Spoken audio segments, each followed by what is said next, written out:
ਵਾਹਿਗੁਰੂ ਜੀ ਕਾ ਖਾਲਸਾ, ਵਾਹਿਗੁਰੂ ਜੀ ਕੀ ਫਤਿਹ ਜੀ। ਸਾਰੇ ਵੀਰਾਂ ਭੈਣਾਂ ਨੂੰ ਸਵਾਗਤ ਹੈ ਜੀ ਤੁਹਾਡਾ ਸਾਰੇ ਵੀਰਾਂ ਭੈਣਾਂ ਦਾ ਗੁਰਮਤਿ ਕਲਾਸ ਵਿੱਚ। ਆਪ ਸਾਰਿਆਂ ਨੂੰ ਜੀ ਆਇਆਂ ਆਖਿਆ ਜਾਂਦਾ ਹੈ। ਜਿਵੇਂ ਕਿ ਆਪ ਜੀ ਨੂੰ ਪਤਾ ਹੈ, ਅਸੀਂ ਸਭ ਮਾਈ ਭਾਈ ਜਪਜੀ ਸਾਹਿਬ ਜੀ ਦੀ ਲੜੀਵਾਰ ਵਿਚਾਰ ਇੱਕ ਦੂਜੇ ਦੇ ਨਾਲ ਮਿਲ ਕੇ ਸਾਂਝੀ ਕਰ ਰਹੇ ਹਾਂ। ਕੱਲ ਤੱਕ ਅਸੀਂ 30 ਪੌੜੀਆਂ ਦੀ ਵਿਚਾਰ ਕਰ ਚੁੱਕੇ ਹਾਂ। ਅੱਜ 31 ਨੰਬਰ ਪੌੜੀ ਦੀ ਵਿਚਾਰ ਆਪ ਜੀ ਦੇ ਨਾਲ ਸਾਂਝੀ ਕਰਾਂਗੇ। ਜਪਜੀ ਸਾਹਿਬ ਜੀ ਦੀ ਪਾਵਨ ਬਾਣੀ ਵਿੱਚ ਮਨੁੱਖ ਮਾਤਰ ਨੂੰ ਸਚਿਆਰ ਹੋਣ ਦੀ ਪ੍ਰੇਰਨਾ ਦਿੱਤੀ ਗਈ ਹੈ। ਗੋਲ ਦਿੱਤਾ ਗਿਆ ਹੈ ਹਰ ਮਨੁੱਖ ਨੂੰ ਕਿ ਹਰ ਮਨੁੱਖ ਸਚਿਆਰ ਹੋਵੇ, ਕਿਉਂਕਿ ਸਚਿਆਰ ਹੋਣ ਦੇ ਵਿੱਚ ਹੀ ਸੁੱਖ ਹੈ, ਸਚਿਆਰ ਹੋਣ ਦੇ ਵਿੱਚ ਹੀ ਖੁਸ਼ੀਆਂ ਨੇ, ਆਨੰਦ ਹੈ, ਪ੍ਰਸੰਨਤਾ ਹੈ, ਖੇੜਾ ਹੈ, ਵਿਗਾਸਤਾ ਹੈ, ਵਿਕਾਸਤਾ ਹੈ ਔਰ ਜੀਵਨ ਦੇ ਅੰਦਰ ਖੁਸ਼ੀਆਂ ਨੇ। ਸਚਿਆਰ ਹੋਣ ਦੇ ਅੰਦਰ ਹੀ ਸਾਰੀਆਂ ਸਮੱਸਿਆਵਾਂ ਦਾ ਹੱਲ ਹੈ ਔਰ ਮਨ, ਬਚਨ ਔਰ ਕਰਮ ਕਰਕੇ ਸੱਚੇ ਇਨਸਾਨ ਨੂੰ ਸਚਿਆਰ ਕਹਿੰਦੇ ਨੇ। ਸਚਿਆਰ ਇਨਸਾਨ ਵਿੱਚ ਔਰ ਰੱਬ ਦੇ ਵਿੱਚ ਕੋਈ ਫਰਕ ਨਹੀਂ ਹੁੰਦਾ। ਸਚਿਆਰ ਇਨਸਾਨ ਰੱਬ ਵਰਗਾ ਹੀ ਹੋ ਜਾਂਦਾ ਹੈ, ਕਿਉਂਕਿ ਗੁਰੂ ਸਾਹਿਬ ਜੀ ਨੇ ਪਾਵਨ ਬਾਣੀ ਵਿੱਚ ਰੱਬ ਨੂੰ ਵੀ ਸਚਿਆਰ ਕਿਹਾ ਹੈ। ਤੂੰ ਕਰਤਾ ਸਚਿਆਰ ਮੈਂ ਦਾਸਾਈ। ਤੇ ਸਚਿਆਰ ਹੋਣ ਵਾਸਤੇ ਕਿਸੇ ਕਰਮ ਕਾਂਡ ਕਰਨ ਦੀ ਲੋੜ ਨਹੀਂ, ਨਾ ਹੀ ਕਰਮ ਕਾਂਡਾਂ ਦੇ ਨਾਲ ਸਚਿਆਰ ਹੋਇਆ ਜਾ ਸਕਦਾ ਹੈ। ਜਪਜੀ ਸਾਹਿਬ ਜੀ ਦੀਆਂ ਆਰੰਭਕ ਪੰਕਤੀਆਂ ਦੇ ਵਿੱਚ ਅਸੀਂ ਇਹ ਸਾਰੀਆਂ ਚੀਜ਼ਾਂ ਵਿਚਾਰ ਰਹੇ ਹਾਂ। ਸਚਿਆਰ ਹੋਣ ਵਾਸਤੇ ਇੱਕੋ ਇੱਕ ਸਾਧਨ ਹੈ ਤੇ ਉਹ ਹੈ ਹੁਕਮ ਰਜ਼ਾਈ ਚੱਲਣਾ, ਨਾਨਕ ਲਿਖਿਆ ਨਾਲ। ਜਦੋਂ ਤੋਂ ਇਹ ਸੰਸਾਰ ਹੋਂਦ ਵਿੱਚ ਆਇਆ ਹੈ, ਉਦੋਂ ਤੋਂ ਸਾਰੀ ਹਰ ਸ਼ੈ ਹੁਕਮ ਦੇ ਅੰਦਰ ਚੱਲ ਰਹੀ ਹੈ, ਸਿਸਟਮ ਦੇ ਅੰਦਰ ਚੱਲ ਰਹੀ ਹੈ। ਤੇ ਹੁਕਮ ਦੇ ਅੰਦਰ ਜੀਣਾ, ਰੱਬੀ ਰਜ਼ਾ ਦੇ ਵਿੱਚ ਜੀਣਾ ਹੀ ਇੱਕੋ ਇੱਕ ਸਾਧਨ ਹੈ ਸਚਿਆਰ ਹੋਣ ਦਾ। ਕੱਲ ਅਸਾਂ ਵਿਚਾਰਿਆ ਸੀ, ਏਕਾ ਮਾਈ ਜੁਗਤ ਵਿਆਈ, ਤਿੰਨ ਚੇਲੇ ਪ੍ਰਵਾਨ, ਇੱਕ ਸੰਸਾਰੀ, ਇੱਕ ਭੰਡਾਰੀ, ਇੱਕ ਲਾਏ ਦੀਵਾਨ। ਯਾਨੀ ਸੰਸਾਰ ਦਾ ਰਚਨਹਾਰ, ਸੰਸਾਰ ਦਾ ਪਾਲਨਹਾਰ ਔਰ ਸੰਸਾਰ ਨੂੰ ਵਿਨਾਸ਼ ਕਰਨ ਵਾਲਾ ਇੱਕ ਹੀ ਹੈ। ਯਾਨੀ ਜਨਮ, ਜੀਵਨ ਔਰ ਮੌਤ ਇੱਕ ਦੇ ਹੱਥ ਵਿੱਚ ਹੀ ਹੈ, ਇੱਕ ਹੁਕਮ ਦੇ ਅੰਦਰ ਹੈ, ਇੱਕ ਸਿਸਟਮ ਦੇ ਅੰਦਰ ਹੈ। ਪ੍ਰਭੂ ਸਰਬ ਵਿਆਪਕ ਹੈ, ਜਰਰੇ ਜਰਰੇ ਅੰਦਰ ਸਮਾਇਆ ਹੋਇਆ ਹੈ, ਇੱਕ ਦਾ ਹੀ ਇਹ ਸਾਰਾ ਪਸਾਰਾ ਹੈ ਔਰ ਉਹ ਪ੍ਰਭੂ ਹਰ ਥਾਂ ਦੇ ਉੱਤੇ ਹਰ ਇਨਸਾਨ ਨੂੰ ਵੇਖ ਰਿਹਾ ਹੈ, ਸਾਡੇ ਆਪਣੇ ਅੰਦਰ ਉਹ ਵੇਖ ਰਿਹਾ ਹੈ।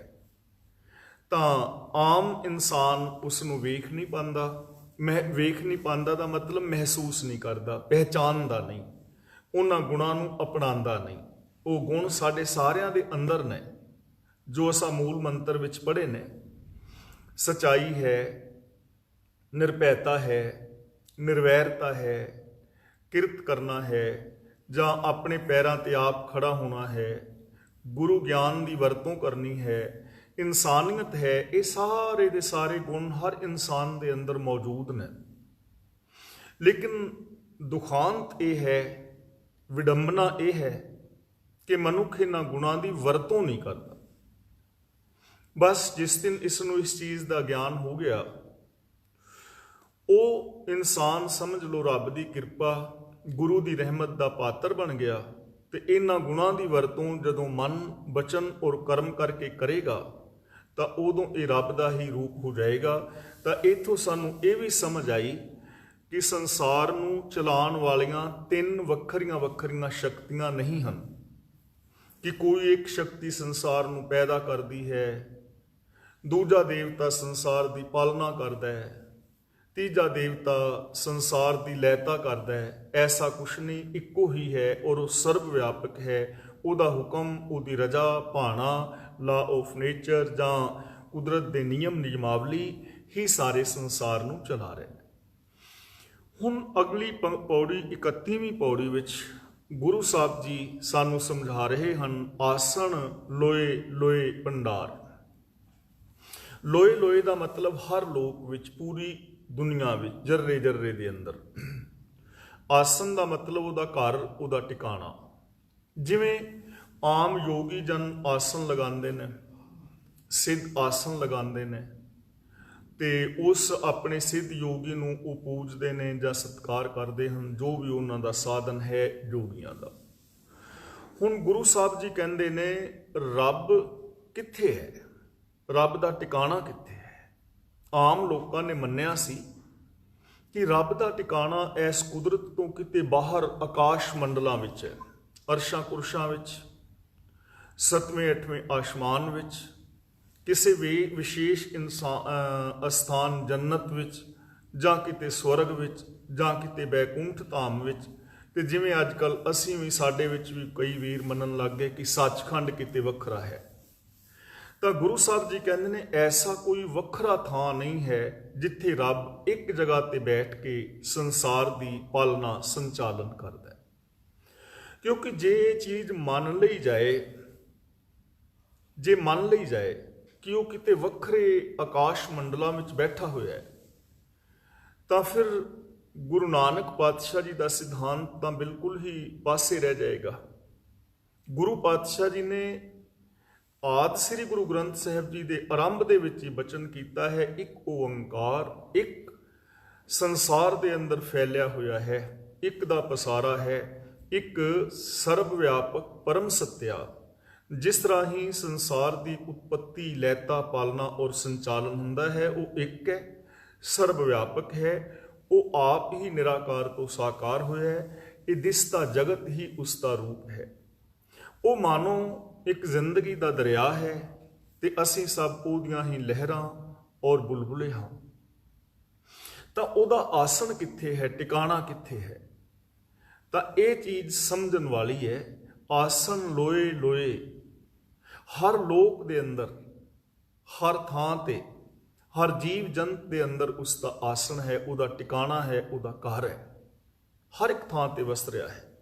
ਪਰਮ ਸੱਤਿਆ, ਜੀਵਨ ਸੱਤਾ, ਜੀਵਨ ਰੌਂ ਦੇ ਰੂਪ ਦੇ ਅੰਦਰ, ਉਹ ਹਰ ਇੱਕ ਦੇ ਅੰਦਰ ਹੈ, ਹਰ ਥਾਂ ਤੇ ਹੈ। ਜਿਵੇਂ ਅਸੀਂ ਕੱਲ ਵੀ ਵਿਚਾਰ ਕੀਤੀ ਸੀ ਕਿ ਸਭ ਤੋਂ ਵੱਡਾ ਦੁਖਾਂਤ ਹੀ ਮਨੁੱਖੀ ਜ਼ਿੰਦਗੀ ਦਾ ਗੁਰਬਾਣੀ ਵਿੱਚ ਇਸ ਚੀਜ਼ ਨੂੰ ਮੰਨਿਆ ਗਿਆ ਹੈ ਕਿ ਜਲ ਥਲ ਮਹੀਲ ਪੂਰਿਆ ਰਵਿਆ ਵਿੱਚ ਵਣਾ।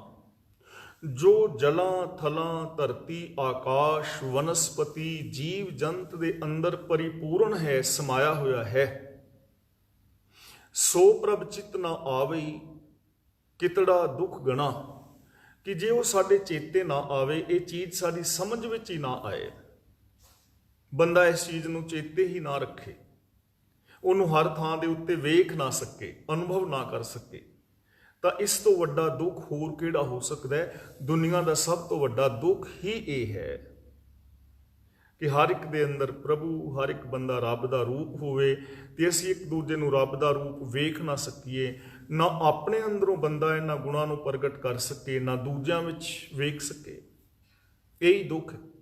ਤਾਂ ਗੁਰੂ ਜੀ ਕਹਿੰਦੇ ਨੇ ਆਸਣ ਲੋਏ ਲੋਏ, ਹਰ ਲੋਕ ਦੇ ਅੰਦਰ, ਹਰ ਥਾਂ ਤੇ, ਜ਼ਰਰੇ ਜ਼ਰਰੇ ਦੇ ਅੰਦਰ ਉਹਦਾ ਟਿਕਾਣਾ ਹੈ।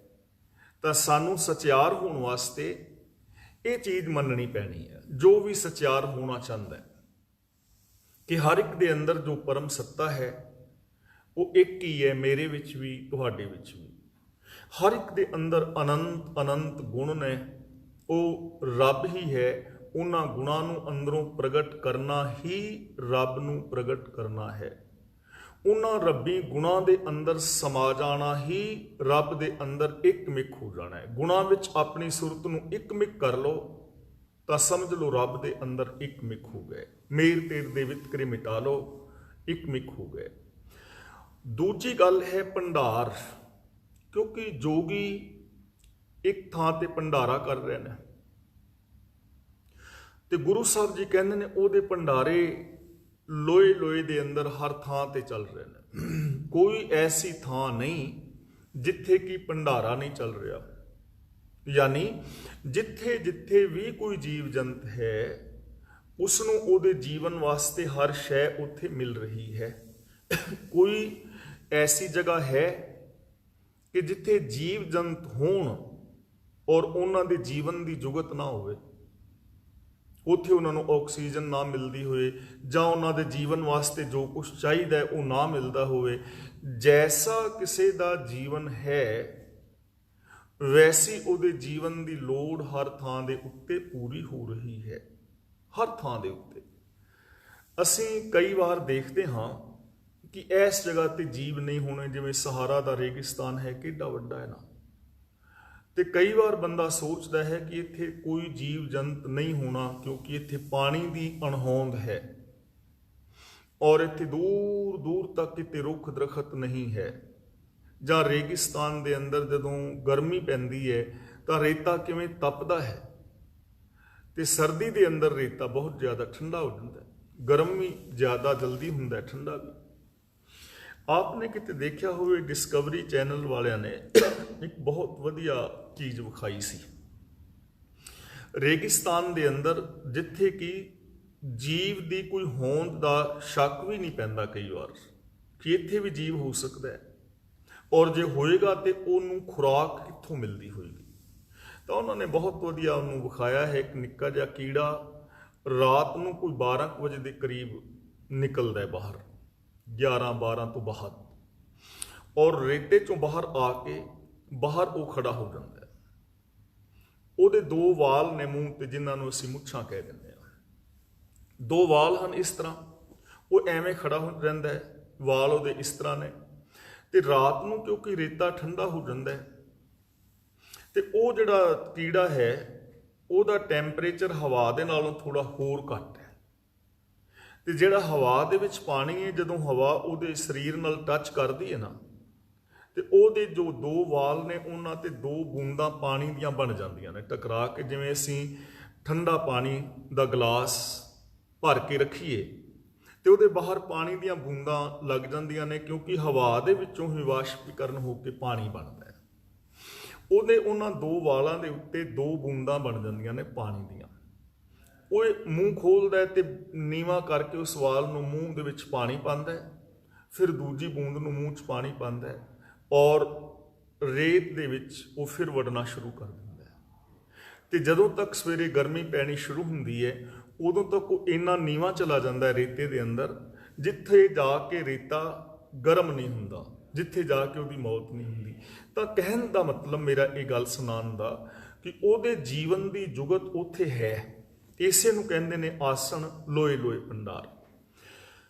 ਪਾਖਣ ਕੀਟ ਗੁਪਤ ਹੋਏ ਰਹਿਤਾ, ਤਾਚੋ ਮਾਰਗ ਨਾ ਹੀ। ਪੱਥਰਾਂ ਦੇ ਅੰਦਰ ਕੀੜਾ ਹੈ ਤੇ ਉਸ ਕੀੜੇ ਦੇ ਜੀਵਨ ਦੀ ਜੁਗਤ ਉੱਥੇ ਬਣੀ ਹੋਈ ਹੈ। ਮਨੁੱਖ ਮਾਤਰ ਵਾਸਤੇ ਖਾਣ ਪੀਣ ਦੇ ਪਦਾਰਥ ਕਈ ਕਿਸਮ ਦਾ ਅਨਾਜ ਹੈ, ਫੁੱਲ ਫਲ ਆਦਿਕ ਨੇ, ਇਹ ਅਸੀਂ ਵੇਖ ਰਹੇ ਹਾਂ। ਪਾਣੀ ਦੇ ਅੰਦਰ ਗੁਰੂ ਜੀ ਸਾਨੂੰ ਸਮਝਾਉਂਦੇ ਹਨ ਜੀਵ ਜੰਤ ਨੇ, ਤਾਂ ਉਹਨਾਂ ਦੀ ਖੁਰਾਕ ਉਹਨਾਂ ਨੂੰ ਉੱਥੇ ਮਿਲ ਰਹੀ ਹੈ। ਜਲ ਦੇ ਅੰਦਰ ਜੋ ਜੀਵ ਜੰਤ ਪੈਦਾ ਕੀਤੇ ਨੇ, ਉੱਥੇ ਕੋਈ ਦੁਕਾਨਾਂ ਨਹੀਂ, ਫਸਲ ਨਹੀਂ, ਸਗੋਂ ਜੀਆਂ ਕਾ ਆਹਾਰ ਜੀ ਖਾਣਾ ਇਹ ਕਰੇ। ਤਾਂ ਇੱਥੇ ਆਸਣ ਲੋਏ ਲੋਏ ਭੰਡਾਰ ਦਾ ਮਤਲਬ ਕਿ ਪ੍ਰਭੂ ਹਰ ਥਾਂ ਦੇ ਉੱਤੇ ਵਿਆਪਕ ਹੈ ਔਰ ਉਹਦੇ ਭੰਡਾਰੇ ਜੋ ਜੀਵਨ ਦਾ ਢੰਗ ਹੈ ਹਰ ਥਾਂ ਦੇ ਉੱਤੇ ਚੱਲ ਰਿਹਾ ਹੈ। ਹਰ ਜੀਵ ਨੂੰ ਉਹਦੇ ਜੀਵਨ ਦੀਆਂ ਜਿਹੜੀਆਂ ਲੋੜਾਂ ਨੇ ਇਸ ਜਗਤ ਅੰਦਰ ਪੈਦਾ ਕੀਤੀਆਂ ਗਈਆਂ ਨੇ। ਸਿਰ ਸਿਰ ਰਿਜਕ ਸੰਭਾਹੇ ਠਾਕੁਰ, ਕਾਹੇ ਮਨ ਭਉ ਕਰਿਆ। ਕਿ ਇਹ ਮੇਰੇ ਮਨ ਭਉ ਨਾ ਕਰ, ਚਿੰਤਾ ਵਿੱਚ ਨਾ ਪੈ। ਜਿਵੇਂ ਜਿਵੇਂ ਜੀਵ ਜੰਤ ਰੱਬ ਨੇ ਪੈਦਾ ਕੀਤੇ ਨੇ, ਤਾਂ ਉਹਨਾਂ ਦੀ ਜੋ ਖੁਰਾਕ ਦਾ ਸਾਧਨ ਹੈ ਉਹ ਇਸ ਜਗਤ ਦੇ ਅੰਦਰ ਹਰ ਥਾਂ ਦੇ ਉੱਤੇ ਹੈ। ਤਾਂ ਗੁਰੂ ਪਾਤਸ਼ਾਹ ਜੀ ਕਹਿੰਦੇ ਨੇ ਉਹਦੇ ਜੋ ਆਸਣ ਨੇ, ਉਹਦੇ ਜੋ ਭੰਡਾਰੇ ਨੇ, ਉਹ ਸੰਸਾਰ ਦੇ ਹਰ ਥਾਂ ਦੇ ਉੱਤੇ ਮੌਜੂਦ ਨੇ। ਤੇ ਜਿੰਨਾ ਕੁਛ ਯਤਨ ਕਰੇਗਾ ਉਹਨਾਂ ਉਸ ਨੂੰ ਮਿਲ ਜਾਏਗਾ। ਇਸ ਲਈ ਸਿੱਧ ਦੇ ਚਰਨਾਂ ਵਿੱਚ ਮੱਥੇ ਟੇਕਣ ਦੀ ਲੋੜ ਨਹੀਂ। ਸਾਨੂੰ ਜ਼ਰੂਰਤ ਹੈ ਉਸ ਸਰਬ ਵਿਆਪਕ ਨੂੰ ਤੱਕਣ ਦੀ ਔਰ ਸਰਬ ਵਿਆਪਕ ਦੇ ਇਹਨਾਂ ਭੰਡਾਰਿਆਂ ਨੂੰ ਸਮਝਣ ਦੀ ਔਰ ਇਹਦੇ ਵਿੱਚੋਂ ਆਪਣੇ ਵਾਸਤੇ ਦਾਤਾਂ ਪ੍ਰਾਪਤ ਕਰਨ ਵਾਸਤੇ ਯਤਨ ਕਰਨ ਦੀ। ਅਗਲਾ ਬਚਨ ਕਰਦੇ ਨੇ, ਜੋ ਕਿਛ ਪਾਇਆ ਸੋ ਏਕਾ ਵਾਰ। ਹੁਣ ਬਹੁਤ ਸਾਰੇ ਲੋਕ ਮੰਨਦੇ ਨੇ ਕਿ ਕੋਈ ਦੇਵਤਾ ਹੈ ਜੋ ਇਸ ਸੰਸਾਰ ਨੂੰ ਪਾਲਣ ਵਾਸਤੇ ਰਿਜ਼ਕ ਦੇ ਰਿਹਾ ਹੈ, ਪਰ ਗੁਰੂ ਸਾਹਿਬ ਜੀ ਕਹਿੰਦੇ ਨੇ ਉਹ ਐਸਾ ਨਹੀਂ ਹੈ ਰੱਬ ਦਾ ਭੰਡਾਰਾ ਕਿ ਅੱਜ ਜੀਵਾਂ ਨੂੰ ਦੇ ਦਿੱਤਾ ਤੇ ਕੱਲ ਵਾਸਤੇ ਫਿਰ ਖਰੀਦ ਕੇ ਲਿਆਣਾ ਪਵੇ, ਕੁਛ ਕੱਲ ਨੂੰ ਫਿਰ ਪਾਣਾ ਪਵੇ। ਐਸਾ ਨਹੀਂ। ਜੋ ਕਿਛ ਪਾਇਆ ਸੋ ਏਕਾ ਵਾਰ, ਜੋ ਉਸਨੇ ਪਾਣਾ ਸੀ, ਬਣਾਉਣਾ ਸੀ, ਉਹ ਇੱਕੋ ਵਾਰੀ ਪਾ ਦਿੱਤਾ ਹੈ। ਹੁਣ ਜੋ ਕਿਛ ਪਾਇਆ ਸੋ ਏਕਾ ਵਾਰ ਦਾ ਮਤਲਬ ਹੈ ਇਹ ਨਹੀਂ ਕਿ ਰੱਬ ਨੇ ਰੋਟੀਆਂ ਪਾ ਦਿੱਤੀਆਂ ਨੇ ਬਹੁਤ ਸਾਰੀਆਂ ਜਾਂ ਪਰੌਂਠੇ ਪਾ ਦਿੱਤੇ ਨੇ। ਇੱਕ ਨਿਯਮ ਬਣਾ ਦਿੱਤਾ ਹੈ, ਸਿਸਟਮ ਬਣਾ ਦਿੱਤਾ ਹੈ, ਜਿਸ ਸਿਸਟਮ ਦੇ ਅੰਦਰ ਇਹ ਸਾਰਾ ਸੰਸਾਰ ਲਗਾਤਾਰ ਚੱਲੀ ਜਾ ਰਿਹਾ ਹੈ। ਇਹ ਕੁਦਰਤ ਦੇ ਕਾਨੂੰਨ ਸदैवी ਨੇ ਔਰ ਇਹਨਾਂ ਕਾਨੂੰਨਾਂ ਮੁਤਾਬਕ, ਇਸ ਲਾ ਆਫ ਨੇਚਰ ਮੁਤਾਬਕ ਜਾਂ ਰੱਬੀ ਨਿਯਮਾਵਲੀ ਮੁਤਾਬਕ, ਰੱਬ ਦੇ ਭਾਣੇ ਮੁਤਾਬਕ ਇਹ ਸਾਰਾ ਸੰਸਾਰ ਕਰਮ ਕਰੀ ਜਾਂਦਾ ਹੈ। ਇਹ ਸਾਰਾ ਸੰਸਾਰ ਚੱਲੀ ਜਾਂਦਾ ਹੈ ਔਰ ਚੱਲੀ ਜਾਏਗਾ। ਜਿਵੇਂ ਜਿਵੇਂ ਅਸੀਂ ਕੁਦਰਤ ਦੇ ਨਿਯਮਾਂ ਨੂੰ ਸਮਝਾਂਗੇ, ਤਿਵੇਂ ਤਿਵੇਂ ਸਾਡਾ ਹੋਰ ਵਿਕਾਸ ਹੁੰਦਾ ਚਲਾ ਜਾਏਗਾ। ਜ਼ਰੂਰਤ ਹੈ ਕੇਵਲ ਇਹਨਾਂ ਚੀਜ਼ਾਂ ਨੂੰ ਸਮਝਣ ਦੀ। ਜਿਵੇਂ ਮੈਂ ਰੋਜ਼ ਬੇਨਤੀ ਕਰ ਰਿਹਾ, ਜੋ ਆਮ ਜੀਵਨ ਜੀਣ ਵਾਲੇ ਲੋਕ ਨੇ, ਉਹਨਾਂ ਨੂੰ ਜਿੰਨੀ ਸਮਝ ਹੈ ਉਸ ਮੁਤਾਬਕ ਉਹ ਜ਼ਿੰਦਗੀ ਜੀ ਰਹੇ ਨੇ। ਲੇਕਿਨ ਗੁਰੂ ਸਾਹਿਬਾਨ ਨੇ ਬ੍ਰਹਿਮੰਡੀ ਸੱਚ ਨੂੰ ਸਮਝਿਆ ਔਰ ਮਹਾਨ ਸੋਚ ਸਾਡੀ ਝੋਲੀ ਦੇ ਅੰਦਰ ਪਾਈ ਕਿ ਜੇ ਅਸੀਂ ਉਸ ਢੰਗ ਦੇ ਨਾਲ ਜ਼ਿੰਦਗੀ ਜੀਵੀਏ ਸਚਿਆਰ ਬਣ ਕੇ, ਤਾਂ ਇਸ ਮਨੁੱਖਤਾ ਦਾ ਜੀਵਨ ਬੜਾ ਸੁਖਾਲਾ ਹੋ ਸਕਦਾ ਹੈ ਔਰ ਅਸੀਂ ਸ਼ਾਂਤੀ ਦੇ ਨਾਲ ਜ਼ਿੰਦਗੀ ਜੀ ਸਕਦੇ ਹਾਂ। ਸਾਡੇ ਜੀਵਨ ਵਿੱਚ ਖੁਸ਼ੀਆਂ ਆ ਸਕਦੀਆਂ ਹਨ, ਸਾਡੇ ਵੈਰ ਵਿਰੋਧ ਈਰਖਾ ਦਵੇਸ਼ ਮਿਟ ਸਕਦੇ ਹਨ, ਪ੍ਰੇਮ ਭਾਵ ਪੈਦਾ ਹੋ ਸਕਦਾ ਹੈ, ਆਨੰਦਮਈ ਜ਼ਿੰਦਗੀ ਅਸੀਂ ਜੀ ਸਕਦੇ ਹਾਂ। ਤਾਂ ਗੁਰੂ ਸਾਹਿਬ ਜੀ ਦੀ ਇਸ ਮਹਾਨ ਸੋਚ ਨੂੰ ਪ੍ਰਣਾਮ ਹੈ ਔਰ ਸਾਨੂੰ ਅਪਣਾਉਣਾ ਚਾਹੀਦਾ ਹੈ।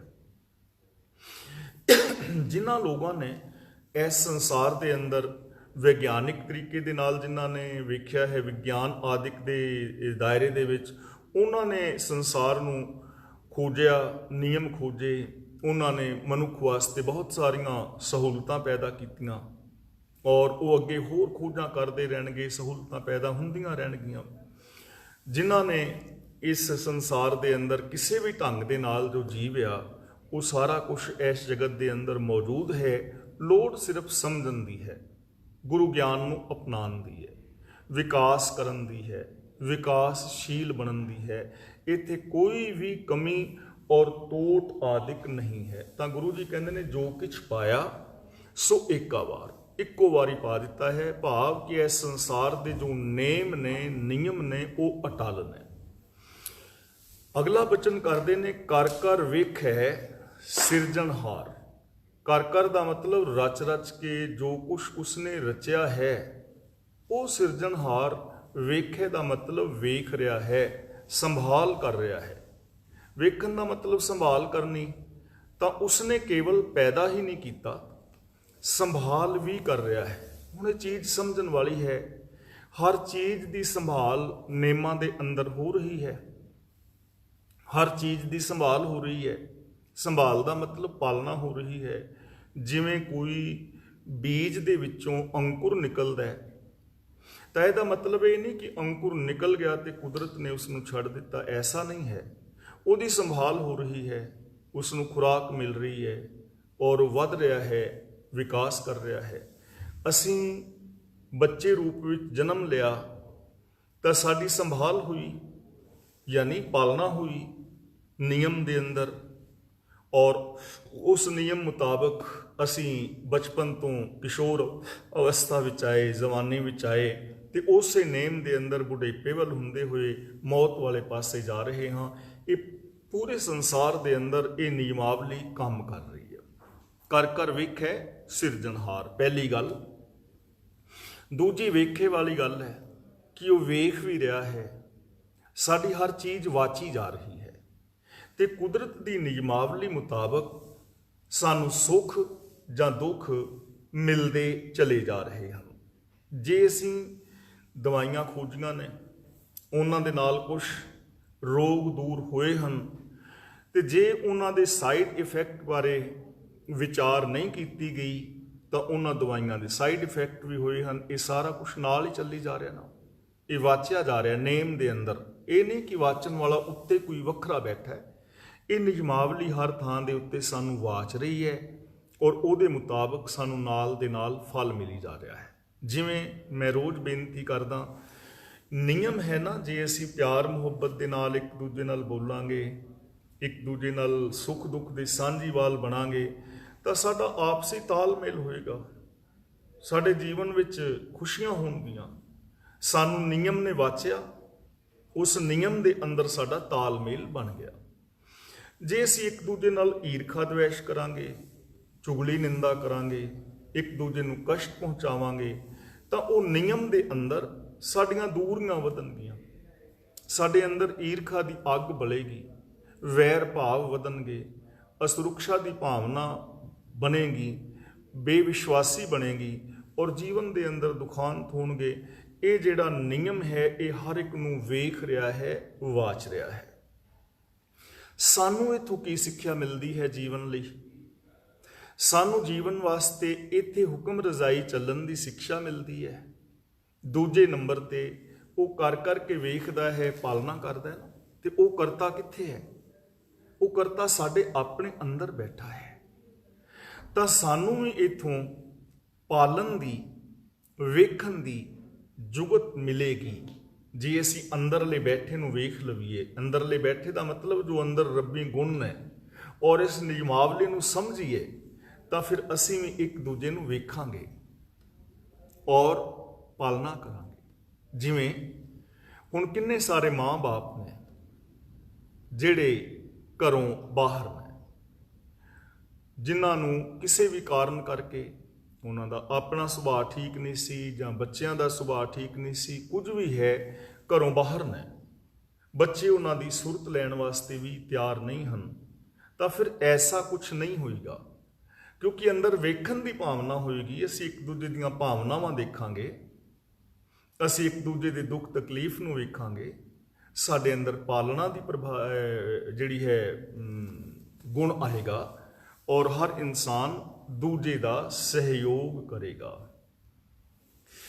कल एक निक्की जी मैं वीडियो क्लिप देख रहा सी जो बड़ी दुखदाई है।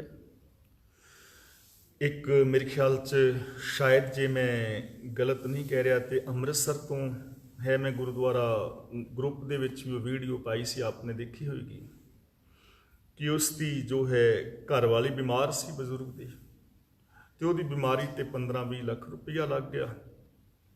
वो बीबी तो नहीं बची, लेकिन कुछ 2.5-3 लाख रुपया उसने करजा लिया सी मकान गहने पा के कि असीं छुड़ा लवांगे। हुण बीबी की भी डैथ हो गई और मकान भी नहीं छुड़ा पाया। 2.5 लाख विच लिया सी ते 50,000 उहदी बन गई ब्याज। हुण वो 3 लाख देण दे उहदे विच नहीं है हालात विच, तां जिसने गहने ते लिया सी उहनूं मकान दे विचों बाहर कढ दित्ता। हुण उहदे बच्चे भी ने, पोतरियां पोतरे भी, मकान तो बाहर कर दिता है। तो उहदा नूंह पुत्र तो शायद किसी रिश्तेदार कोल रह रहे हैं, तो आप अमृतसर साहिब तो पैदल चलदा होया लुधियाने तक पहुंचा, किसी ढंग नाल किसी तो लिफ्ट लैके, और उन्हें मिलन का यतन किया है बब्बू मान नूं जां होर किसी नूं। फिर वो अखीर एक पुलिस वाले वीर का पता लगा, उन्होंने पता लगा कि लुधियाने तो बदल गया है। फिर वो मेरे ख्याल से चंडीगढ़ तक पहुंचा है। वो पुलिस वाले ने फिर बोल के पाया सी, और किवें वो रो रहा सी, नाल उहदी बेटी सी, किन्ना दुखांत है ना। और फिर पुलिस वाले वीर ने की सी बेनती लोगों को कि वो पहलों भी हैल्प करता होना है, पर गलती पुलिस वाले वीर तो यह होगी कि उन्हें अपना कोई फोन नंबर या कॉन्टैक्ट नंबर नहीं दिता, तो उन्होंने हौसला दिता कि तुसीं अपने रिश्तेदार के घर दे विच रहो, तो असीं 2-4 दिन दे विच सहयोग करके तुहाडा मकान तुहानूं दवावांगे और तुहानूं वापस घर पहुँचावांगे। तो नाल उन्हें हाथ जोड़ बेनती भी की कि जिस वीर ने पैसे दिते ने अपनी ब्याज छड्ड देवे। तो उहदा हुण देखो कितना वड्डा दुखांत है ना, और ऐसे दुखांत रोज़ वापरदे ने। तो जे कर कर वेखे सिरजनहार की भावना बंदे दे अंदर होए कि मेरे अंदर रब है, रब्बी गुण मनुख दे अंदर होण, जे उन्हां दी वरतों करे तो फिर ऐसा कुछ नहीं होएगा ना। फिर ऐसा नहीं होएगा, फिर बंदा दूजे दे दुखां नूं समझेगा, फिर दूजे दी हैल्प करेगा। और सानू ये चीज़ां इतिहास तो भी सीखणियां चाहिदियां ने। देखो गुरु नानक पातशाह जी महाराज, गुरु अंगद देव जी, गुरु अमरदास जी, गुरु रामदास जी, 10 गुरु साहिबान, उन्हां दे कोल दसवंध की माया आउंदी है ना, तो उस दसवंध की वरतों कित्थे कीती गई है? नगर वसाए गए ने नगर। गुरु नानक पातशाह जी करतारपुर वसा रहे हैं, गुरु अंगद देव जी महाराज खंडूर साहिब नूं आबाद कर रहे हैं, गुरु अमरदास जी गोइंदवाल नूं आबाद कर रहे हैं। नवे नगर, उन्हां नगरां दे अंदर ਸਾਂਝੀ ਧਰਮਸ਼ਾਲਾ ਹੈ ਜਿੱਥੇ ਹਰ ਇੱਕ ਨੂੰ ਲੰਗਰ ਪ੍ਰਸ਼ਾਦਾ ਮਿਲਦਾ ਹੈ।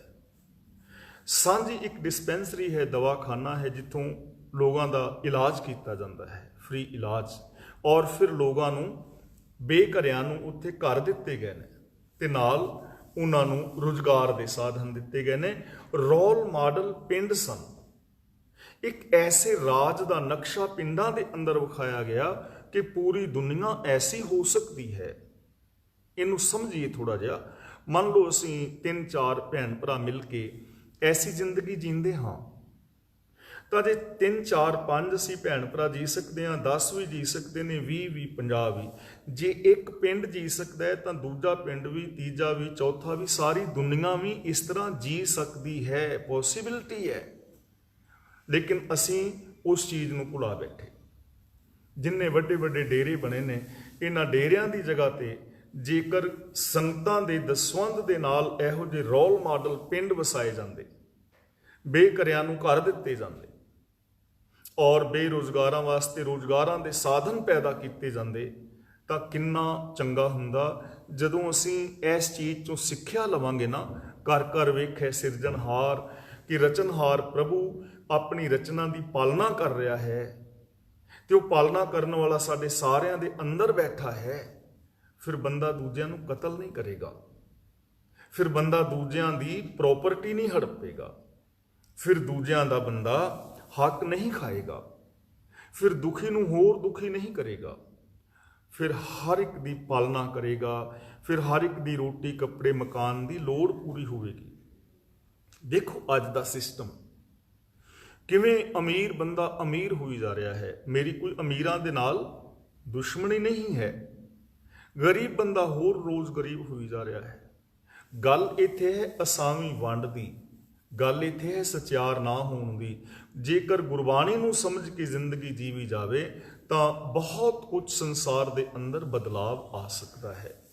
ਨਾਨਕ ਸੱਚੇ ਕੀ ਸਾਚੀ ਕਾਰ। ਇੱਥੇ ਨਾਨਕ ਤੇ ਥੋੜਾ ਜਿਹਾ ਰੁਕ ਜਾਣਾ ਹੈ, ਵਿਸ਼ਰਾਮ ਲਗਾਣਾ ਹੈ। ਨਾਨਕ ਸੱਚੇ ਕੀ ਸਾਚੀ ਕਾਰ, ਕਿ ਇਹ ਨਾਨਕ ਆਖ ਕਿ ਸੱਚੇ ਦੀ ਜਿਹੜੀ ਕਾਰ ਹੈ ਨਾ, ਇਹ ਰਚਨਾ, ਇਹ ਸਭ ਸੱਚੀ ਹੈ।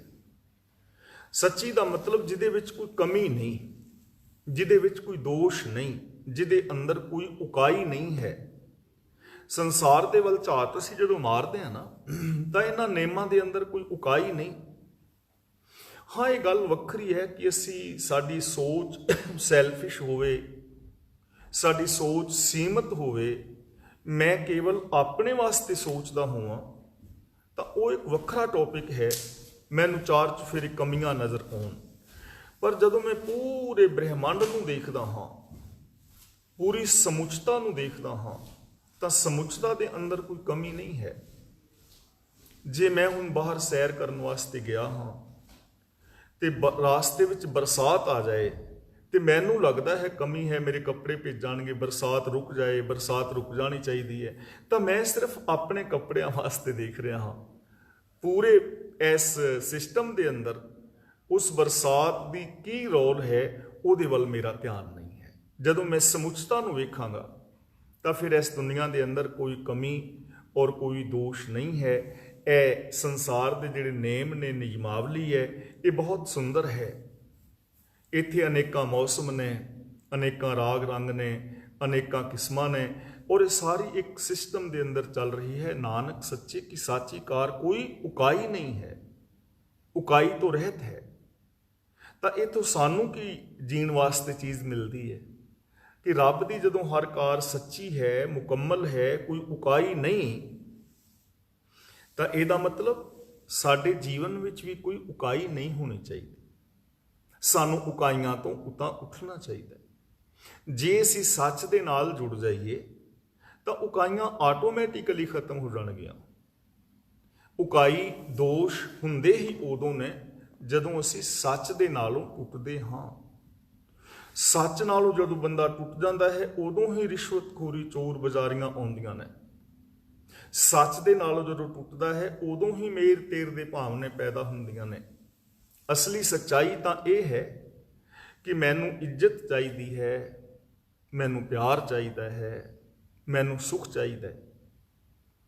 ਇਹ ਸੱਚਾਈ ਹੈ ਨਾ। ਤੇ ਤੁਹਾਨੂੰ ਕੀ ਚਾਹੀਦਾ ਹੈ? ਇੱਜ਼ਤ, ਪਿਆਰ, ਸੁੱਖ ਔਰ ਮੁਕਤੀ ਤੁਹਾਨੂੰ ਵੀ ਇਹੀ ਚਾਹੀਦਾ ਨਾ। ਸੱਚਾਈ ਤਾਂ ਇਹੀ ਹੈ। ਤੇ ਜੇ ਮੈਂ ਸਮੁੱਚਤਾ ਦੀ ਸੱਚਾਈ ਨੂੰ ਵੇਖਾਂਗਾ ਤਾਂ ਫਿਰ ਮੈਨੂੰ ਸਮਝ ਪੈ ਜਾਏਗੀ ਕਿ ਜੇ ਮੇਰੇ ਅੰਦਰ ਦੀਆਂ ਭਾਵਨਾਵਾਂ ਐਸੀਆਂ ਨੇ ਤਾਂ ਮੇਰੇ ਸਾਹਮਣੇ ਬੈਠੇ ਹੋਏ ਭੈਣਾਂ ਭਰਾਵਾਂ ਦੀਆਂ ਭਾਵਨਾਵਾਂ ਵੀ ਇਹ ਨੇ। ਫਿਰ ਮੈਨੂੰ ਸਮਝ ਆ ਜਾਏਗੀ ਕਿ ਸੱਚਾਈ ਇਹ ਹੈ ਕਿ ਮੈਨੂੰ ਇਹਨਾਂ ਨੂੰ ਵੀ ਸਤਿਕਾਰ ਦੇਣਾ ਚਾਹੀਦਾ ਹੈ, ਇਹਨਾਂ ਭੈਣਾਂ ਭਰਾਵਾਂ ਦਾ ਆਦਰ ਕਰਨਾ ਚਾਹੀਦਾ ਹੈ, ਇਹਨਾਂ ਨੂੰ ਸੁੱਖ ਦੇਣਾ ਚਾਹੀਦਾ ਹੈ, ਇਹਨਾਂ ਨੂੰ ਮਾਨਸਿਕ ਤੌਰ ਤੇ ਗੁਲਾਮ ਕਰਨ ਦਾ ਮੈਨੂੰ ਕੋਈ ਅਧਿਕਾਰ ਨਹੀਂ ਹੈ। ਐਵੇਂ ਹਰ ਬੰਦਾ ਸੋਚੇਗਾ ਨਾ, ਤੇ ਜਦੋਂ ਐਵੇਂ ਸੋਚੇਗਾ ਜੀਵਨ ਮਹਾਨ ਹੋਏਗਾ। ਹੁਣ ਅਸੀਂ ਜਪਜੀ ਸਾਹਿਬ ਕਿੰਨੇ ਸਮੇਂ ਤੋਂ ਪੜ੍ਹ ਰਹੇ ਹਾਂ, ਕਰੀਬ ਹੋ ਸਕਦਾ ਹੈ ਸਾਰੇ ਵੀਰਾਂ ਭੈਣਾਂ ਨੂੰ ਹੀ ਜਪਜੀ ਸਾਹਿਬ ਮੂੰਹ ਜ਼ਬਾਨੀ ਯਾਦ ਹੋਵੇ। ਜਪਜੀ ਸਾਹਿਬ ਇੱਕ ਐਸੀ ਬਾਣੀ ਹੈ ਜੋ ਸਿੱਖ ਜਗਤ ਵਿੱਚ ਸਭ ਤੋਂ ਜ਼ਿਆਦਾ ਜ਼ਬਾਨੀ ਯਾਦ ਹੈ। ਔਰ ਕਈ ਲੋਕ ਐਸੇ ਤੁਹਾਨੂੰ ਮਿਲ ਜਾਣਗੇ ਬਜ਼ੁਰਗ ਜਿਹੜੇ ਪੜ੍ਹੇ ਹੋਏ ਨਹੀਂ, ਪਰ ਜਪਜੀ ਸਾਹਿਬ ਉਹਨਾਂ ਨੇ ਸੁਣ ਕੇ ਹੀ ਯਾਦ ਕੀਤਾ ਹੋਇਆ ਹੈ। ਸਭ ਤੋਂ ਜ਼ਿਆਦਾ ਪੜ੍ਹਿਆ ਜਾਂਦਾ ਜਪਜੀ ਸਾਹਿਬ। ਕਿੰਨੇ ਸਮੇਂ ਤੋਂ ਪੜ੍ਹ ਰਹੇ ਹਾਂ, ਤੇ ਜੇ ਅਸੀਂ ਇਹਨਾਂ ਚੀਜ਼ਾਂ ਤੇ ਅਮਲ ਕੀਤਾ ਹੁੰਦਾ, ਇਹਦਾ ਮਤਲਬ ਇਹ ਨਹੀਂ ਕਿ ਅਮਲ ਨਹੀਂ ਕੀਤਾ। ਜੇ ਬਹੁਤਾਤ ਗਿਣਤੀ ਨੇ ਅਮਲ ਕੀਤਾ ਹੁੰਦਾ, ਜੇ ਇੱਕ ਸਚਿਆਰਤਾ ਦੇ ਮਾਰਗ ਨੂੰ ਅਪਣਾਇਆ ਹੁੰਦਾ, ਫਿਰ ਇਸ ਸਮਾਜ ਦੀ ਜਾਂ ਸਾਡੀ ਆਪਣੀ ਜਾਂ ਸਾਡੇ ਪਰਿਵਾਰਾਂ ਦੀ ਜਾਂ ਇਸ ਸੰਸਾਰ ਦੀ ਦਸ਼ਾ ਕੁਝ ਹੋਰ ਹੋਣੀ ਸੀ ਨਾ। ਸਾਡੇ ਸੋਚਣ ਦਾ ਢੰਗ ਹੋਰ ਹੋਣਾ ਸੀ, ਸਾਡੇ ਚਿਹਰੇ ਤੇ ਖਿੜਾਵ ਹੋਣਾ ਸੀ, ਸਾਡੇ ਅੰਦਰ ਚੜ੍ਹਦੀ ਕਲਾ ਹੋਣੀ ਸੀ, ਸਾਡੇ ਅੰਦਰ ਐਸੀਆਂ ਭਾਵਨਾਵਾਂ ਹੋਣੀਆਂ ਸਨ। ਮੇਰ ਤੇਰ ਦੇ ਵਿਤਕਰੇ, ਜਾਤੀਵਾਦ, ਦੂਜਾ ਤੀਜਾ ਨਹੀਂ ਸੀ ਹੋਣਾ। ਅਗਲਾ ਬਚਨ ਕਰਦੇ ਨੇ, ਆਦੇਸ਼ ਤਿਸੈ ਆਦੇਸ਼, ਕਿ ਇਹ ਜੋਗੀ ਜਨੋ, ਇਹ ਜਿਹੜਾ ਤੁਸੀਂ ਆਸਣ ਲਗਾਈ ਬੈਠੇ ਹੋ, ਜਿਹੜੇ ਨਿੱਕੇ ਨਿੱਕੇ ਭੰਡਾਰੇ ਲਗਾਈ ਬੈਠੇ ਹੋ, ਇਹਦੀ ਬਜਾਏ ਰੱਬ ਦੇ ਚਰਨਾਂ ਵਿੱਚ ਨਮਸਕਾਰ ਕਰੋ। ਆਦੇਸ਼ ਤਿਸੈ ਆਦੇਸ਼। ਰੱਬ ਦਾ ਮਤਲਬ ਉੱਤੇ ਬੈਠਾ ਹੋਇਆ ਨਹੀਂ, ਕੁਦਰਤ ਦੇ ਅੰਦਰ ਰਮਿਆ ਹੋਇਆ, ਜ਼ਰਰੇ ਜ਼ਰਰੇ ਦੇ ਅੰਦਰ ਸਮਾਇਆ ਹੋਇਆ, ਹਰ ਇਨਸਾਨ ਦੇ ਅੰਦਰ ਦਿਸਦਾ ਹੋਇਆ, ਉਹਦੇ ਅੱਗੇ ਸਮਰਪਣ ਕਰੋ। ਆਦੇਸ਼ ਦਾ ਮਤਲਬ ਸਮਰਪਣ, ਸਰੈਂਡਰ ਹੋ ਜਾਓ। ਕਿਹਦੇ ਅੱਗੇ? ਰੱਬੀ ਗੁਣਾ ਅੱਗੇ, ਸੱਚ ਅੱਗੇ, ਦਇਆ ਅੱਗੇ ਸਰੈਂਡਰ ਹੋ ਜਾਓ। ਕੌਣ? ਆਦ, ਜੋ ਸਭ ਦਾ ਮੁੱਢ ਮੂਲ ਹੈ, ਅਨੀਲ, ਜੋ ਨੀਲ ਆਦਿਕ ਰੰਗਾਂ ਤੋਂ ਪਰੇ ਹੈ, ਭਾਵ ਕਿ ਜੋ ਬੇਦਾਗ ਹੈ, ਜਿਸ ਦੇ ਉੱਤੇ ਕੋਈ ਦਾਗ ਧੱਬਾ ਨਹੀਂ, ਜਿਸ ਦੇ ਉੱਤੇ ਕੋਈ ਕਲੰਕ ਨਹੀਂ। ਇਹਦਾ ਮਤਲਬ ਜਦੋਂ ਅਸੀਂ ਉਸ ਦੇ ਨਾਲ ਜੁੜਾਂਗੇ ਨਾ, ਅਸੀਂ ਵੀ ਕਲੰਕ ਰਹਿਤ ਹੋਵਾਂਗੇ, ਕਲੰਕ ਰਹਿਤ ਜ਼ਿੰਦਗੀ ਜੀਵਾਂਗੇ। ਕਿੱਡੇ ਵੱਡੇ ਵੱਡੇ ਕਲੰਕ ਇਸ ਮਨੁੱਖ ਨੇ ਮਨੁੱਖਤਾ ਦੇ ਮੱਥੇ ਤੇ ਲਗਾ ਦਿੱਤੇ ਨੇ। ਕਦੇ ਹੀਰੋਸ਼ੀਮਾ ਔਰ ਨਾਗਾਸਾਕੀ ਦੇ ਬੰਬ ਧਮਾਕਿਆਂ ਨੂੰ ਭੁੱਲਿਆ ਜਾ ਸਕਦਾ ਹੈ?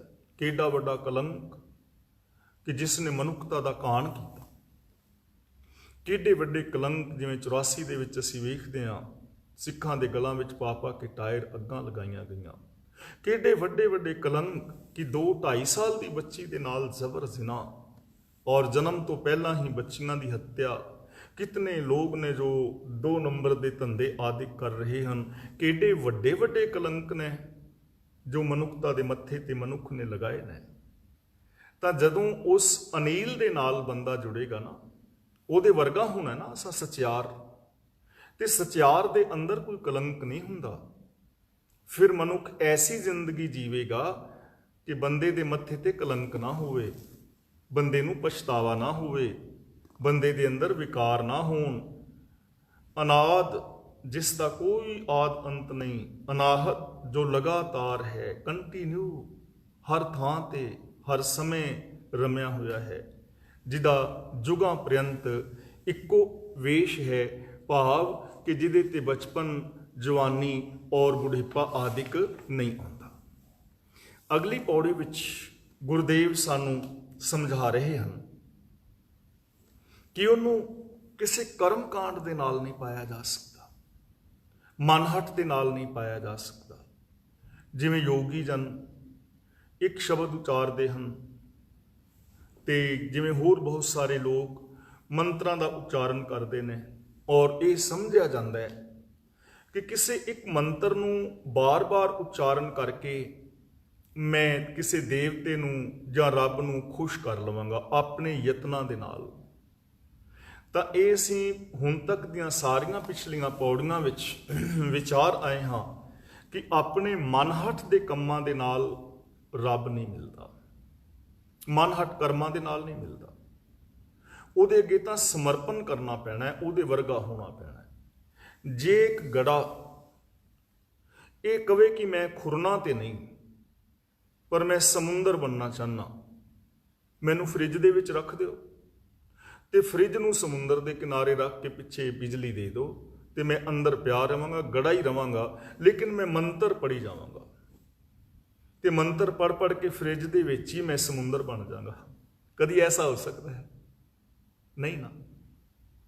ਜੇ ਗੜਾ ਕਹੇ ਕਿ ਤੁਸੀਂ ਮੈਨੂੰ ਕਿਸੇ ਧਰਮ ਗ੍ਰੰਥ ਦੇ ਪਾਠ ਸੁਣਾਈ ਜਾਓ, ਮੈਂ ਵਰਤ ਰੱਖੀ ਜਾਵਾਂਗਾ, ਮੈਂ ਕੁਝ ਖਾਣਾ ਨਹੀਂ, ਮੈਂ ਸ਼ਰਾਧ ਕਰੀ ਜਾਵਾਂਗਾ, ਮੈਨੂੰ ਫ੍ਰਿਜ ਦੇ ਵਿੱਚ ਬੰਦ ਕਰਕੇ ਤੇ ਮੈਨੂੰ ਤੀਰਥਾਂ ਦੇ ਉੱਤੇ ਘੁਮਾ ਲਿਆਓ ਤੇ ਮੈਂ ਸਮੁੰਦਰ ਫ੍ਰਿਜ ਦੇ ਵਿੱਚ ਹੀ ਬਣ ਜਾਵਾਂ, ਕੀ ਐਸਾ ਹੋਏਗਾ? ਜੇ ਇੱਕ ਬੀਜ ਨਿੱਕਾ ਜਿਹਾ ਕਹੇ ਕਿ ਮੈਨੂੰ ਕਿਸੇ ਲੋਹੇ ਦੀ ਡੱਬੀ ਵਿੱਚ ਬੰਦ ਕਰ ਦਿਓ ਜਿੱਥੇ ਮੈਨੂੰ ਨਵੀਂ ਆਦਿਕ ਨਾ ਮਿਲੇ ਤੇ ਮੈਂ ਕੋਈ ਵੀ ਧਰਮ ਗ੍ਰੰਥ ਦੇ ਮੈਨੂੰ ਪਾਠ ਸੁਣਾਈ ਜਾਓ ਤੇ ਮੈਂ ਰੁੱਖ ਇਸ ਡੱਬੀ ਦੇ ਵਿੱਚ ਹੀ ਬਣ ਜਾਵਾਂ, ਐਸਾ ਹੋ ਸਕਦਾ ਹੈ? ਕਦੇ ਵੀ ਨਹੀਂ। ਹੁਣ ਗੜਾ ਸਮੁੰਦਰ ਕਦੋਂ ਬਣੇਗਾ? ਜਦੋਂ ਉਹ ਗਲੇਗਾ, ਜਦੋਂ ਆਪਣਾ ਆਪਾ ਤਿਆਗਣ ਲਈ ਤਿਆਰ ਹੋਏਗਾ। ਆਪਣਾ ਆਪਾ ਜੇ ਤਿਆਗ ਦੇਵੇ ਤੇ ਨਾਲ ਦੇ ਨਾਲ ਉਹ ਗੜਾ ਸਮੁੰਦਰ ਹੋ ਜਾਏਗਾ। ਓਰਾ ਗਰ ਪਾਣੀ ਪਿਆ ਜਾਏ ਮਿਲਿਓ ਟਲ ਕੋ। ਤੇ ਜੇ ਕੋਈ ਬੰਦਾ ਕਵੇ ਕਿ ਮੈਂ ਤੂੰ ਕਰੀ ਜਾਵਾਂ, ਰੱਬ ਦੇ ਕਿਸੇ ਇੱਕ ਨਾਮ ਦਾ ਮੈਂ ਜਾਪ ਜਪੀ ਜਾਵਾਂ ਤੇ ਬਾਕੀ ਕਰਮ ਮੈਂ ਆਪਣੇ ਨਾਂ ਬਦਲਾਂ, ਆਪਣੀ ਹਉਮੈ ਨੂੰ ਨਾ ਗਵਾਵਾਂ, ਤਾਂ ਕਿ ਐਵੇਂ ਉਹ ਰੱਬ ਹੋ ਜਾਏਗਾ? ਝੂਠ ਵੀ ਬੋਲੀ ਜਾਏ, ਲੋਕਾਂ ਦੇ ਨਾਲ ਵਿਤਕਰੇ ਵੀ ਕਰੀ ਜਾਏ, ਹਉਮੈ ਹੰਕਾਰ ਵੀ ਕਰੀ ਜਾਏ, ਤੇ ਐਵੇਂ ਕੀ ਰੱਬ ਮਿਲ ਜਾਏਗਾ? ਕਦੇ ਨਹੀਂ। ਦੇਖੋ ਕਿੰਨੀਆਂ ਮਿਸਾਲਾਂ ਨੇ। ਮੈਂ ਇਹ ਪਹਿਲਾਂ ਤਾਂ ਕਹਿ ਰਿਹਾ ਜਿਸ ਕਰਕੇ ਸਾਨੂੰ ਇਸ ਪੌੜੀ ਦੀ ਸਹੀ ਸਮਝ ਲੱਗ ਜਾਏ। ਪਾਠ ਪੜਿਓ ਅਰ ਵੇਦ ਵਿਚਾਰਿਓ, ਨਿਵਲ ਭੁਅੰਗਮ ਸਾਧੇ, ਪੰਚ ਜਨਾ ਸੋ ਸੰਗ ਨਾ ਛੁਟਕਿਓ, ਅਧਿਕ ਅਹੰਗ ਬੁੱਧ ਬਾਂਧੇ। ਕਿੰਨੇ ਪਾਠ ਪੜ ਲਏ, ਵੇਦਾਂ ਦੀ ਵਿਚਾਰ ਕਰ ਲਈ। ਨਿਵਲ ਦਾ ਮਤਲਬ ਨਿਓਲੀ ਕਰਮ। ਨਿਓਲੀ ਕਰਮ ਕਹਿੰਦੇ ਨੇ ਭੁੱਖੇ ਰਹਿ ਕੇ ਆਪਣੇ ਪੇਟ ਦੀਆਂ ਆਂਦਰਾਂ ਨੂੰ ਸਾਫ਼ ਕਰਕੇ ਫਿਰ ਉਹਨਾਂ ਆਂਦਰਾਂ ਨੂੰ ਘੁਮਾਉਣਾ। ਜਿਵੇਂ ਆਪ ਨੇ ਵੇਖਿਆ ਹੋਣਾ ਨਾ, ਬਾਬਾ ਰਾਮਦੇਵ ਗੋਡਿਆਂ ਤੇ ਹੱਥ ਧਰ ਕੇ ਪੇਟ ਨੂੰ ਘੁਮਾਉਂਦਾ, ਨਿਓਲੀ ਕਰਮ। ਜੇ ਨਿਓਲੀ ਕਰਮ ਕੀਤਿਆਂ ਰੱਬ ਥੋੜਾ ਮਿਲ ਜਾਏਗਾ। ਪਾਠ ਪੜਿਓ ਔਰ ਵੇਦ ਵਿਚਾਰਿਓ, ਨਿਵਲ ਭੁਅੰਗਮ ਸਾਧੇ। ਭੁਅੰਗਮ ਦਾ ਮਤਲਬ ਭੁਜੰਗਮਾ ਨਾੜੀ ਰਾਹੀਂ ਜੇ ਕੋਈ ਪ੍ਰਾਨ ਦਸਮ ਦੁਆਰ ਵਿੱਚ ਚੜਾ ਲਵੇ। ਪਰ ਗੁਰੂ ਜੀ ਕਹਿੰਦੇ ਨੇ ਪੰਚ ਜਨਾ ਸੁਸੰਗ ਨਾ ਛੁਟਕਿਓ, ਕਾਮ ਕ੍ਰੋਧ ਇਹ ਤੇ ਵਿਕਾਰ ਤੇਰੇ ਚੋਂ ਖਤਮ ਨਹੀਂ ਹੋਏ। ਅਧਿਕ ਅਹੰਗ ਬੁੱਧ ਬਾਂਧੇ, ਤੂੰ ਹੋਰ ਹੰਕਾਰੀ ਹੋ ਗਿਆ ਕਿ ਮੇਰੇ ਵਰਗਾ ਕੋਈ ਪੇਟ ਨਹੀਂ ਕਮਾ ਸਕਦਾ, ਮੇਰੇ ਵਰਗਾ ਕੁਛ ਕਰ ਨਹੀਂ ਸਕਦਾ। ਹੋਰ ਹੰਕਾਰ ਹੋ ਗਿਆ ਨਾ ਇਹਨਾਂ ਚੀਜ਼ਾਂ ਨਾਲ, ਮੇਰੇ ਵਰਗਾ ਕੋਈ ਪਾਠ ਨਹੀਂ ਕਰ ਸਕਦਾ।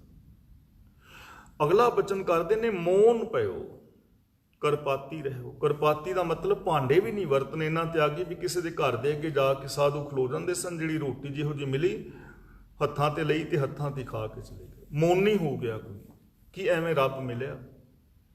ਮੌਨ ਪਇਓ ਕਰਪਾਤੀ ਰਹਿਓ, ਨਗਨ ਫਿਰਿਓ ਬਨਵਾਹੀ, ਤਟ ਤੀਰਥ ਸਭ ਧਰਤੀ ਭ੍ਰਮਿਓ। ਤੀਰਥਾਂ ਦੇ ਕਿਨਾਰਿਆਂ ਤੇ ਸਾਰੀ ਧਰਤੀ ਨੂੰ ਘੁੰਮ ਲਿਆ, ਦੁਬਦਾ ਛੁੱਟ ਕੇ ਨਾ ਹੀ ਮੇਰ ਤੇਰ ਦੇ ਵਿਤਕਰੇ ਫਿਰ ਨਹੀਂ ਗਏ। ਮਨ ਕਾਮਨਾ ਤੀਰਥ ਜਾਏ ਬਸਿਓ, ਮਨ ਦੀ ਕਾਮਨਾ ਕਰਕੇ ਕਿਸੇ ਦੇ ਤੀਰਥ ਦੇ ਕਿਨਾਰੇ ਹੀ ਜਾ ਕੇ ਵਸ ਗਿਆ ਕਿ ਮੈਂ ਰਹਿਣਾ ਹੀ ਤੀਰਥ ਦੇ ਕਿਨਾਰੇ ਤੇ ਵੇ। ਸਿਰ ਕਰਵਤ ਧਰਾਏ ਔਰ ਸਿਰ ਦੇ ਉੱਤੇ ਆਰੇ ਦੇ ਨਾਲ ਚਿਰਾ ਲਿਆ। ਕਾਸ਼ੀ ਦੇ ਵਿੱਚ ਬ੍ਰਾਹਮਣਾਂ ਨੇ ਆਰਾ ਇੱਕ ਲਗਾਇਆ ਹੁੰਦਾ ਸੀ ਤੇ ਕਿਹਾ ਜਾਂਦਾ ਸੀ ਆਪਣਾ ਸਰਬੰਸ ਦਾਨ ਕਰਕੇ ਜਿਹੜਾ ਇਸ ਆਰੇ ਨਾਲ ਚਿਰ ਜਾਏਗਾ ਉਹ ਮੁਕਤ ਹੋ ਜਾਏਗਾ।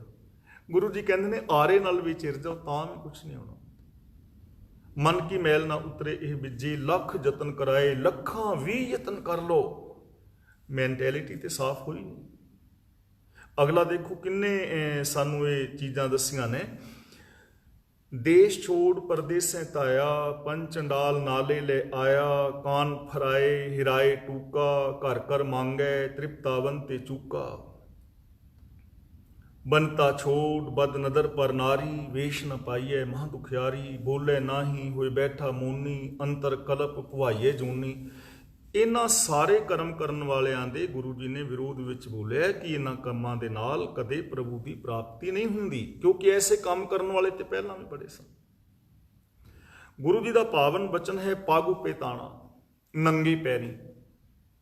ਨੰਗੇ ਪੈਰੀ ਇੱਥੇ ਮੈਂ ਚੰਡੀਗੜ੍ਹ ਸੀ ਤਾਂ ਉੱਥੇ ਲੋਕ ਜਾਂਦੇ ਹੁੰਦੇ ਸਨ ਨੰਗੇ ਪੈਰੀ। ਕਈ ਵਾਰੀ ਪੂਰਨਮਾਸ਼ੀ ਵਾਲੇ ਦਿਨ ਜਾਂ ਐਤਵਾਰ ਦੇ ਐਤਵਾਰ ਲੋਕ ਜਾਂਦੇ ਸਨ ਨਾਢਾ ਸਾਹਿਬ। ਕਿੰਨੀ ਦੂਰ ਹੈ ਨੰਗੇ ਪੈਰੀ ਜਾਣਾ, ਕਿ ਅਸੀਂ ਨੰਗੇ ਪੈਰੀ ਹੈ। ਨੰਗੇ ਪੈਰੀ ਜਾਣ ਨਾਲ ਕੀ ਹੋ ਜਾਏਗਾ? ਗੁਰੂ ਜੀ ਕਹਿੰਦੇ ਨੇ ਪੱਗ ਪੇਤਾਣਾ ਆਪਣਾ ਕੀਆ ਕਮਾਣਾ। ਜੇ ਨੰਗੇ ਪੈਰੀ ਤੂੰ ਫਿਰ ਰਿਹਾ ਹੈ, ਤੇਰੇ ਪੈਰ ਵਿੱਚ ਕੰਡੇ ਚੁੱਭਦੇ ਨੇ, ਕੋਈ ਰੋੜਾ ਕੱਚ ਚੁੱਭਦਾ ਤੇ ਤੇਰੇ ਆਪਣੇ ਕੀਤੇ ਕਰਮ ਦਾ ਫਲ ਤੈਨੂੰ ਕਿੰਨੇ ਕਿਹਾ ਨੰਗੇ ਪੈਰੀ ਰਿਹਾ ਰੱਬ ਮਿਲ ਜਾਏਗਾ। ਨਗਨ ਫਿਰਤ ਜੋ ਪਾਈਏ ਜੋਗ, ਬਨ ਕਾ ਮਿਰਗ ਮੁਕਤ ਸਭ ਹੋਗ। ਕਿਆ ਨਾਂਗੇ ਕਿਆ ਬੰਧੇ ਚਾਮ, जब नहीं चीनस आत्म राम। पग पेताना अपना किया कमाना, अलमल खाई सिर छाई पाई, मूर्ख अंधे पत गवाई। इन्हां ਕੰਮਾਂ ਨਾਲ ਤੇ ਪੱਤ ਹੀ ਗਵਾਚਦੀ ਹੈ ਨਾ। ਤਾਂ ਆਓ ਹੁਣ ਇਹ ਪੌੜੀ ਨੂੰ ਅਸੀਂ ਸਮਝਣ ਦਾ ਯਤਨ ਕਰੀਏ। ਗੁਰੂ ਜੀ ਕਹਿੰਦੇ ਨੇ ਇੱਕ ਦੂ ਜੀਭ ਹੋਂ ਲੱਖ ਹੋਹੇ, ਲੱਖ ਹੋਵੇ ਲੱਖ 20। ਕਿਰਿਆਵਾਚੀ ਸ਼ਬਦ ਦੇ ਆਖਰੀ ਹਾਹੇ ਨਾਲ ਜਦੋਂ ਸਿਹਾਰੀ ਹੋਵੇ, ਆਮ ਕਰਕੇ ਉਹ ਬਹੁਵਚਨੀ ਸ਼ਬਦ ਹੁੰਦਾ ਹੈ ਤੇ ਉਸ ਦਾ ਉਚਾਰਨ ਬਿੰਦੀ ਮੁਤਾਬਕ ਕੀਤਾ ਜਾਏਗਾ। ਇੱਕ ਦੂ ਦਾ ਮਤਲਬ, ਦੂ ਦਾ ਮਤਲਬ ਤੋਂ। ਜੀਭੋਂ ਇੱਥੇ ਪੜਨਾ ਹੈ ਜੀਭੋਂ, ਜੀਭ ਤੋਂ। ਇੱਕ ਦੂ ਜੀਭੋਂ, ਇੱਕ ਜੀਭ ਤੋਂ। ਮੇਰੀ ਇੱਕ ਜੀਭ ਹੈ ਨਾ, ਇੱਕ ਜੀਭ ਤੋਂ ਲੱਖ ਹੋਵੇ। ਗੁਰੂ ਜੀ ਕਹਿੰਦੇ ਨੇ ਮੇਰੀਆਂ ਲੱਖ ਜੀਭਾਂ ਹੋ ਜਾਣ। ਲੱਖ ਹੋਵੇ ਲੱਖ 20। 20 ਦਾ ਮਤਲਬ 20 ਤੇ ਲੱਖ ਤੋਂ 20 ਲੱਖ ਜੀਬਾਂ ਹੋ ਜਾਣ। ਇੱਕ ਜੀਵ ਤੋਂ ਲੱਖ ਹੋ ਜਾਣ ਤੇ ਲੱਖ ਤੋਂ 20 ਲੱਖ ਹੋ ਜਾਣ। ਲੱਖ ਲੱਖ ਗੇੜਾ ਆਖੀਆਂ। ਗੇੜਾ ਦਾ ਮਤਲਬ ਵਾਰੀ, ਆਖੀਆਂ ਦਾ ਮਤਲਬ ਜੇ ਆਖਿਆ ਜਾਏ ਤੇ ਉਹਨਾਂ 20 ਲੱਖ ਜੀਬਾਂ ਦੇ ਨਾਲ ਲੱਖਾਂ ਲੱਖਾਂ ਵਾਰ ਜੇ ਰੱਬ ਦਾ ਨਾਮ ਲਿਆ ਜਾਏ। ਲੱਖ ਲੱਖ ਗੇੜਾ ਆਖੀਆਂ, ਰਾਮ ਰਾਮ ਅੱਲਾ ਅੱਲਾ ਵਾਹਿਗੁਰੂ ਵਾਹਿਗੁਰੂ ਕੀਤਾ ਜਾਏ। ਏਕ ਨਾਮ ਜਗਦੀਸ਼, ਇੱਕ ਜਗਤ ਦੇ ਈਸ਼ ਪ੍ਰਭੂ ਦਾ ਨਾਮ ਜੇ ਜ਼ਬਾਨ ਨਾਲ ਲਿਆ ਜਾਏ ਤਾਂ ਗੁਰੂ ਪਾਤਸ਼ਾਹ ਜੀ ਕਹਿੰਦੇ ਨੇ ਜੇ ਕੋਈ ਕਹੇ ਕਿ ਮੈਂ ਐਵੇਂ ਰੱਬ ਨੂੰ ਪਾ ਲਵਾਂਗਾ ਤਾਂ ਐਵੇਂ ਰੱਬ ਨਹੀਂ ਮਿਲਣਾ। ਇਹ ਕੀ ਹੈ? ਕੂੜੇ ਕੂੜੀ ਠੀਸ। ਥੱਲੇ ਚੱਲ ਕੇ ਪੜ੍ਹਦੇ ਹਾਂ। ਠੀਸ ਦਾ ਮਤਲਬ ਗੱਪ, ਕੂੜੀ ਦਾ ਮਤਲਬ ਝੂਠੀ, ਕੂੜੇ ਦਾ ਮਤਲਬ ਝੂਠੇ ਦੀ। ਇਹ ਝੂਠੇ ਬੰਦੇ ਦੀ ਝੂਠੀ ਗੱਪ ਹੈ। ਐਵੇਂ ਨਹੀਂ ਕਿ ਜੇ ਕੋਈ ਰਾਮ ਰਾਮ ਅੱਲਾ ਅੱਲਾ ਵਾਹਿਗੁਰੂ ਵਾਹਿਗੁਰੂ ਕਰੀ ਜਾਏ ਤੇ ਜੇ ਉਹ ਆਪਣੀ ਹਉਮੈ ਨੂੰ ਨਹੀਂ ਗਵਾਉਂਦਾ ਗਿਣਤੀ ਮਿੰਤੀ ਦੇ ਪਾਠਾਂ ਵਿੱਚ ਕਿ ਮੈਂ ਇੰਨਾ ਜਪ ਲਿਆ ਇੰਨਾ ਕਰ ਲਿਆ, ਤਾਂ ਗੁਰੂ ਜੀ ਕਹਿੰਦੇ ਨੇ ਇਹ ਝੂਠੇ ਬੰਦੇ ਦੀ ਝੂਠੀ ਗੱਪ ਹੋਏਗੀ। ਇਹਦੇ ਨਾਲ ਰੱਬ ਦੀ ਪ੍ਰਾਪਤੀ ਦਾ ਕੋਈ ਸੰਬੰਧ ਨਹੀਂ ਹੈ। ਗੁਰੂ ਜੀ ਦਾ ਪਾਵਨ ਬਚਨ ਹੈ ਰਾਮ ਰਾਮ ਕਰਤਾ ਸਭ ਜਗ ਫਿਰੈ, ਰਾਮ ਨਾ ਪਾਇਆ ਜਾਏ। ਜ਼ਬਾਨੀ ਜ਼ਬਾਨੀ ਕਹਿਣ ਦੇ ਨਾਲ ਰੱਬ ਨਹੀਂ ਪਾਇਆ ਜਾਂਦਾ। ਜ਼ਬਾਨੀ ਜ਼ਬਾਨੀ ਗੱਲਾਂ ਕਰੀ ਜਾਓ। ਧਰਮ ਦੀਆਂ ਗੱਲਾਂ ਕਿੰਨੀਆਂ ਹੁੰਦੀਆਂ ਨੇ, ਚੰਗਿਆਈਆਂ ਦੀਆਂ ਗੱਲਾਂ ਕਿੰਨੀਆਂ ਹੁੰਦੀਆਂ ਨੇ। ਜੇ ਅਸੀਂ ਆਪਣੀ ਕਲਾਸ ਦੀ ਹੀ ਗੱਲ ਕਰੀਏ, ਸਾਡੇ ਵਿੱਚੋਂ ਕੋਈ ਇੱਕ ਵੀ ਵੀਰ ਭੈਣ ਹੈ ਜੋ ਹੱਥ ਖੜਾ ਕਰਕੇ ਇਹ ਕਹਿਣਾ ਚਾਹੇ ਕਿ ਮੈਂ ਪਾਪੀ ਹਾਂ, ਮੈਂ ਅਪਰਾਧੀ ਹਾਂ। ਹਾਂ, ਅਸੀਂ ਵੈਸੇ ਕਹਿ ਦਿਆਂਗੇ ਨਹੀਂ ਜੀ ਮੈਂ ਤੇ ਜੀ ਅਸੀਂ ਤੇ ਜੀ ਪਾਪੀ ਹਾਂ, ਕਹਿ ਦਿਆਂਗੇ ਅਸੀਂ ਵਿਖਾਵੇ ਵਾਸਤੇ। ਤੇ ਫਿਰ ਜੇ ਉਹਨੂੰ ਕਿਹਾ ਜਾਏ ਵੀ ਜੇ ਤੂੰ ਪਾਪੀ ਹੈ ਤੇ ਫਿਰ ਸਿੱਧਾ ਪੁਲਿਸ ਕੋਲ ਜਾ, ਥਾਣੇ, ਉੱਥੇ ਜਾ ਕੇ ਆਪਣੇ ਸਾਰੇ ਪਾਪ ਦੱਸ ਕਿ ਮੈਂ ਇਹ ਪਾਪ ਕਰਮ ਕੀਤੇ ਨੇ, ਮੈਨੂੰ ਮੇਰੇ ਤੇ ਕੇਸ ਚਲਾਓ ਤੇ ਮੈਨੂੰ ਸਜ਼ਾ ਲਾਓ। ਐਵੇਂ ਕਰਨ ਲਈ ਕੋਈ ਤਿਆਰ ਨਹੀਂ। ਕਿ ਹੈ ਕੋਈ ਗੱਲਾਂ ਨਾਲ ਮੈਂ ਵੀ ਕਹਿ ਦਿਆਂਗਾ ਨਾ ਜੀ ਮੈਂ ਤੇ ਪਾਪੀ ਅਪਰਾਧੀ ਹਾਂ, ਮੈਂ ਤੁਹਾਡੇ ਚਰਨਾਂ ਦਾ ਸੇਵਕ ਹਾਂ। ਅਸੀਂ ਕਹਿੰਦੇ ਨਾ ਦਾਸ ਤੇ ਤੁਹਾਡੇ ਚਰਨਾਂ ਦਾ ਸੇਵਕ ਹੈ, ਮੈਂ ਤੇ ਜੀ ਤੁਹਾਡੇ ਚਰਨਾਂ ਦੀ ਧੂੜ ਹਾਂ। ਅਸੀਂ ਕਹਿੰਦੇ ਨਾ ਇੱਕ ਦੂਜੇ ਨੂੰ। ਜਿਹੜਾ ਬੰਦਾ ਤੁਹਾਨੂੰ ਕਹੇ ਨਾ ਕਿ ਮੈਂ ਤੁਹਾਡੇ ਚਰਨਾਂ ਦੀ ਧੂੜ ਹਾਂ ਤੇ ਚਾਰ ਬੰਦਿਆਂ ਚ ਉਹਨੂੰ ਕਹਿ ਦਿਆ ਜੀ ਯਾਰ ਗੱਲ ਤੇ ਬਿਲਕੁਲ ਸੱਚੀ, ਤੂੰ ਹੈ ਹੀ ਮਿੱਟੀ ਹੈ, ਤੂੰ ਹੈ ਕੀ ਕੱਖ ਵੀ ਨਹੀਂ, ਤੂੰ ਮਿੱਟੀ ਹੀ ਹੈ, ਤੁਹਾਡੇ ਗਲ ਪੈ ਜਾਏਗਾ ਨਾਲ ਦੇ ਨਾਲ। ਅਗਲਾ ਇਸ ਕਰਕੇ ਕਹਿ ਰਿਹਾ ਹੁੰਦਾ ਕਿ ਮੈਂ ਤੁਹਾਡੇ ਚਰਨਾਂ ਦੀ ਧੂੜ ਹਾਂ, ਵੀ ਤੁਸੀਂ ਅੱਗੋਂ ਕਹੋ ਨਹੀਂ ਨਹੀਂ ਭਾਈ ਸਾਹਿਬ ਤੁਸੀਂ ਤੇ ਬੜੇ ਮਹਾਨ ਹੋ, ਇਹ ਤੇ ਤੁਹਾਡੀ ਨਿਮਰਤਾ ਹੈ, ਤੁਸੀਂ ਤੇ ਬੜੇ ਚੰਗੇ ਬੰਦੇ ਹੋ, ਇਹ ਕਹਿਣ ਵਾਸਤੇ ਅਗਲਾ ਕਹਿ ਰਿਹਾ ਹੁੰਦਾ ਹੈ। ਵਿਖਾਵੇ ਦੀ ਨਿਮਰਤਾ, ਵਿਖਾਵੇ ਦੀ ਨਿਮਰਤਾ ਡੱਬੀ ਵਿੱਚ ਵੀ ਬੜੀ ਹੈ। ਤੀਲਾਂ ਵਾਲੀ ਡੱਬੀ ਨਿੱਕੀ ਜਿਹੀ ਹੈ, ਐਨਿਕ ਨਿੱਕੀਆਂ ਨਿੱਕੀਆਂ ਤੀਲਾਂ, ਕਿੰਨੀ ਸੋਹਣੀ ਲੱਗਦੀ ਹੈ ਡੱਬੀ, ਤੀਲਾਂ ਕਿੰਨੀਆਂ ਸੋਹਣੀਆਂ, ਖੜਕਾਓ ਆਵਾਜ਼ ਬੜੀ ਸੋਹਣੀ ਹੈ। ਤੇ ਡੱਬੀ ਵੀ ਕਵੇ ਕਿ ਮੈਂ ਤਾਂ ਨਿੱਕੀ ਜਿਹੀ ਹਾਂ, ਮੈਂ ਤਾਂ ਬੜੀ ਨਿਮਾਣੀ ਹਾਂ, ਲੇਕਿਨ ਅੰਦਰੋਂ ਇੱਕ ਤੀਲੀ ਕੱਢ ਕੇ ਰਗੜੋ ਥੋੜੀ ਜਿਹੀ, ਅੱਗ ਨਿਕਲੇਗੀ। ਔਰ ਮਾਚਿਸ ਦੀ ਇੱਕ ਤੀਲੀ ਦੇ ਅੰਦਰ ਇੰਨੀ ਅੱਗ ਪੂਰੀ ਦੁਨੀਆ ਨੂੰ ਜਲਾ ਕੇ ਰਾਖ ਕਰਨ ਦੀ क्षमता ਰੱਖਦੀ ਹੈ। ਜਿਹੜੇ ਕਹਿੰਦੇ ਨੇ ਨਾ ਮੈਂ ਬੜਾ ਨਿਮਾਣਾ ਵਾਂ, ਮੈਂ ਚੰਗਾ, ਉਹਨਾਂ ਨੂੰ ਥੋੜਾ ਜਿਹਾ ਰਗੜ ਕੇ ਦੇਖੋ, ਜਿੰਨੇ ਆ ਤੁਹਾਡੇ ਬਾਬੇ ਨੇ ਇਹਨਾਂ ਨੂੰ ਰਗੜ ਕੇ ਦੇਖੋ, ਥੋੜਾ ਜਿਹਾ ਅੰਦਰੋਂ ਅੱਗ ਨਿਕਲੇਗੀ, ਚੰਗਿਆੜੀ ਨਿਕਲੇਗੀ। ਤਾਂ ਗੁਰੂ ਜੀ ਕਹਿੰਦੇ ਨੇ ਲੱਖ ਲੱਖ ਗੇੜਾ ਆਖੀਆਂ ਏਕ ਨਾਮ ਜਗਦੀਸ਼, ਮੈਂ ਬੇਨਤੀ ਕਰ ਰਿਹਾ ਸਾਂ।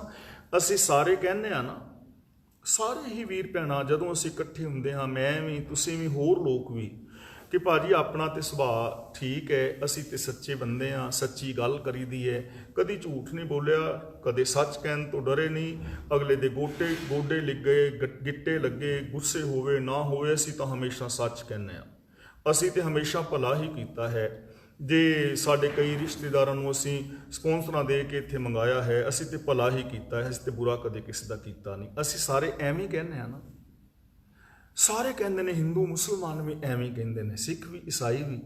ਤੇ ਬੰਦਾ ਪੁੱਛੇ ਕਿ ਜੇ ਅਸੀਂ ਸਾਰੇ ਦੁਨੀਆ ਦੇ ਲੋਕ ਚੰਗੇ ਹਾਂ ਤੇ ਗੁਰਦੁਆਰੇ ਸਾਹਿਬ ਤੋਂ ਜੁੱਤੀਆਂ ਰਾਤ ਨੂੰ ਰੱਬ ਚੁੱਕਦਾ, ਦਿਨੇ ਚੁੱਕੀਆਂ ਜਾਂਦੀਆਂ ਨੇ, ਮੰਦਰਾਂ ਚੋਂ ਜੁੱਤੀਆਂ ਰੱਬ ਚੁੱਕਦਾ, ਮਸੀਤਾਂ ਚੋਂ ਸ਼ਰਾਬ ਦੇ ਠੇਕੇ ਰੱਬ ਨੇ ਖੋਲ੍ਹੇ ਨੇ, ਡੁਪਲੀਕੇਟ ਦਵਾਈਆਂ ਰੱਬ ਵੇਚਦਾ ਹੈ, ਸਿੰਥੈਟਿਕ ਪਨੀਰ ਰੱਬ ਬਣਾ ਰਿਹਾ ਹੈ, ਜਬਰ ਜਨਾਹ ਰੱਬ ਕਰਦਾ ਫਿਰਦਾ, ਕਿਉਂਕਿ ਅਸੀਂ ਤੇ ਸਾਰੇ ਚੰਗੇ ਹਾਂ।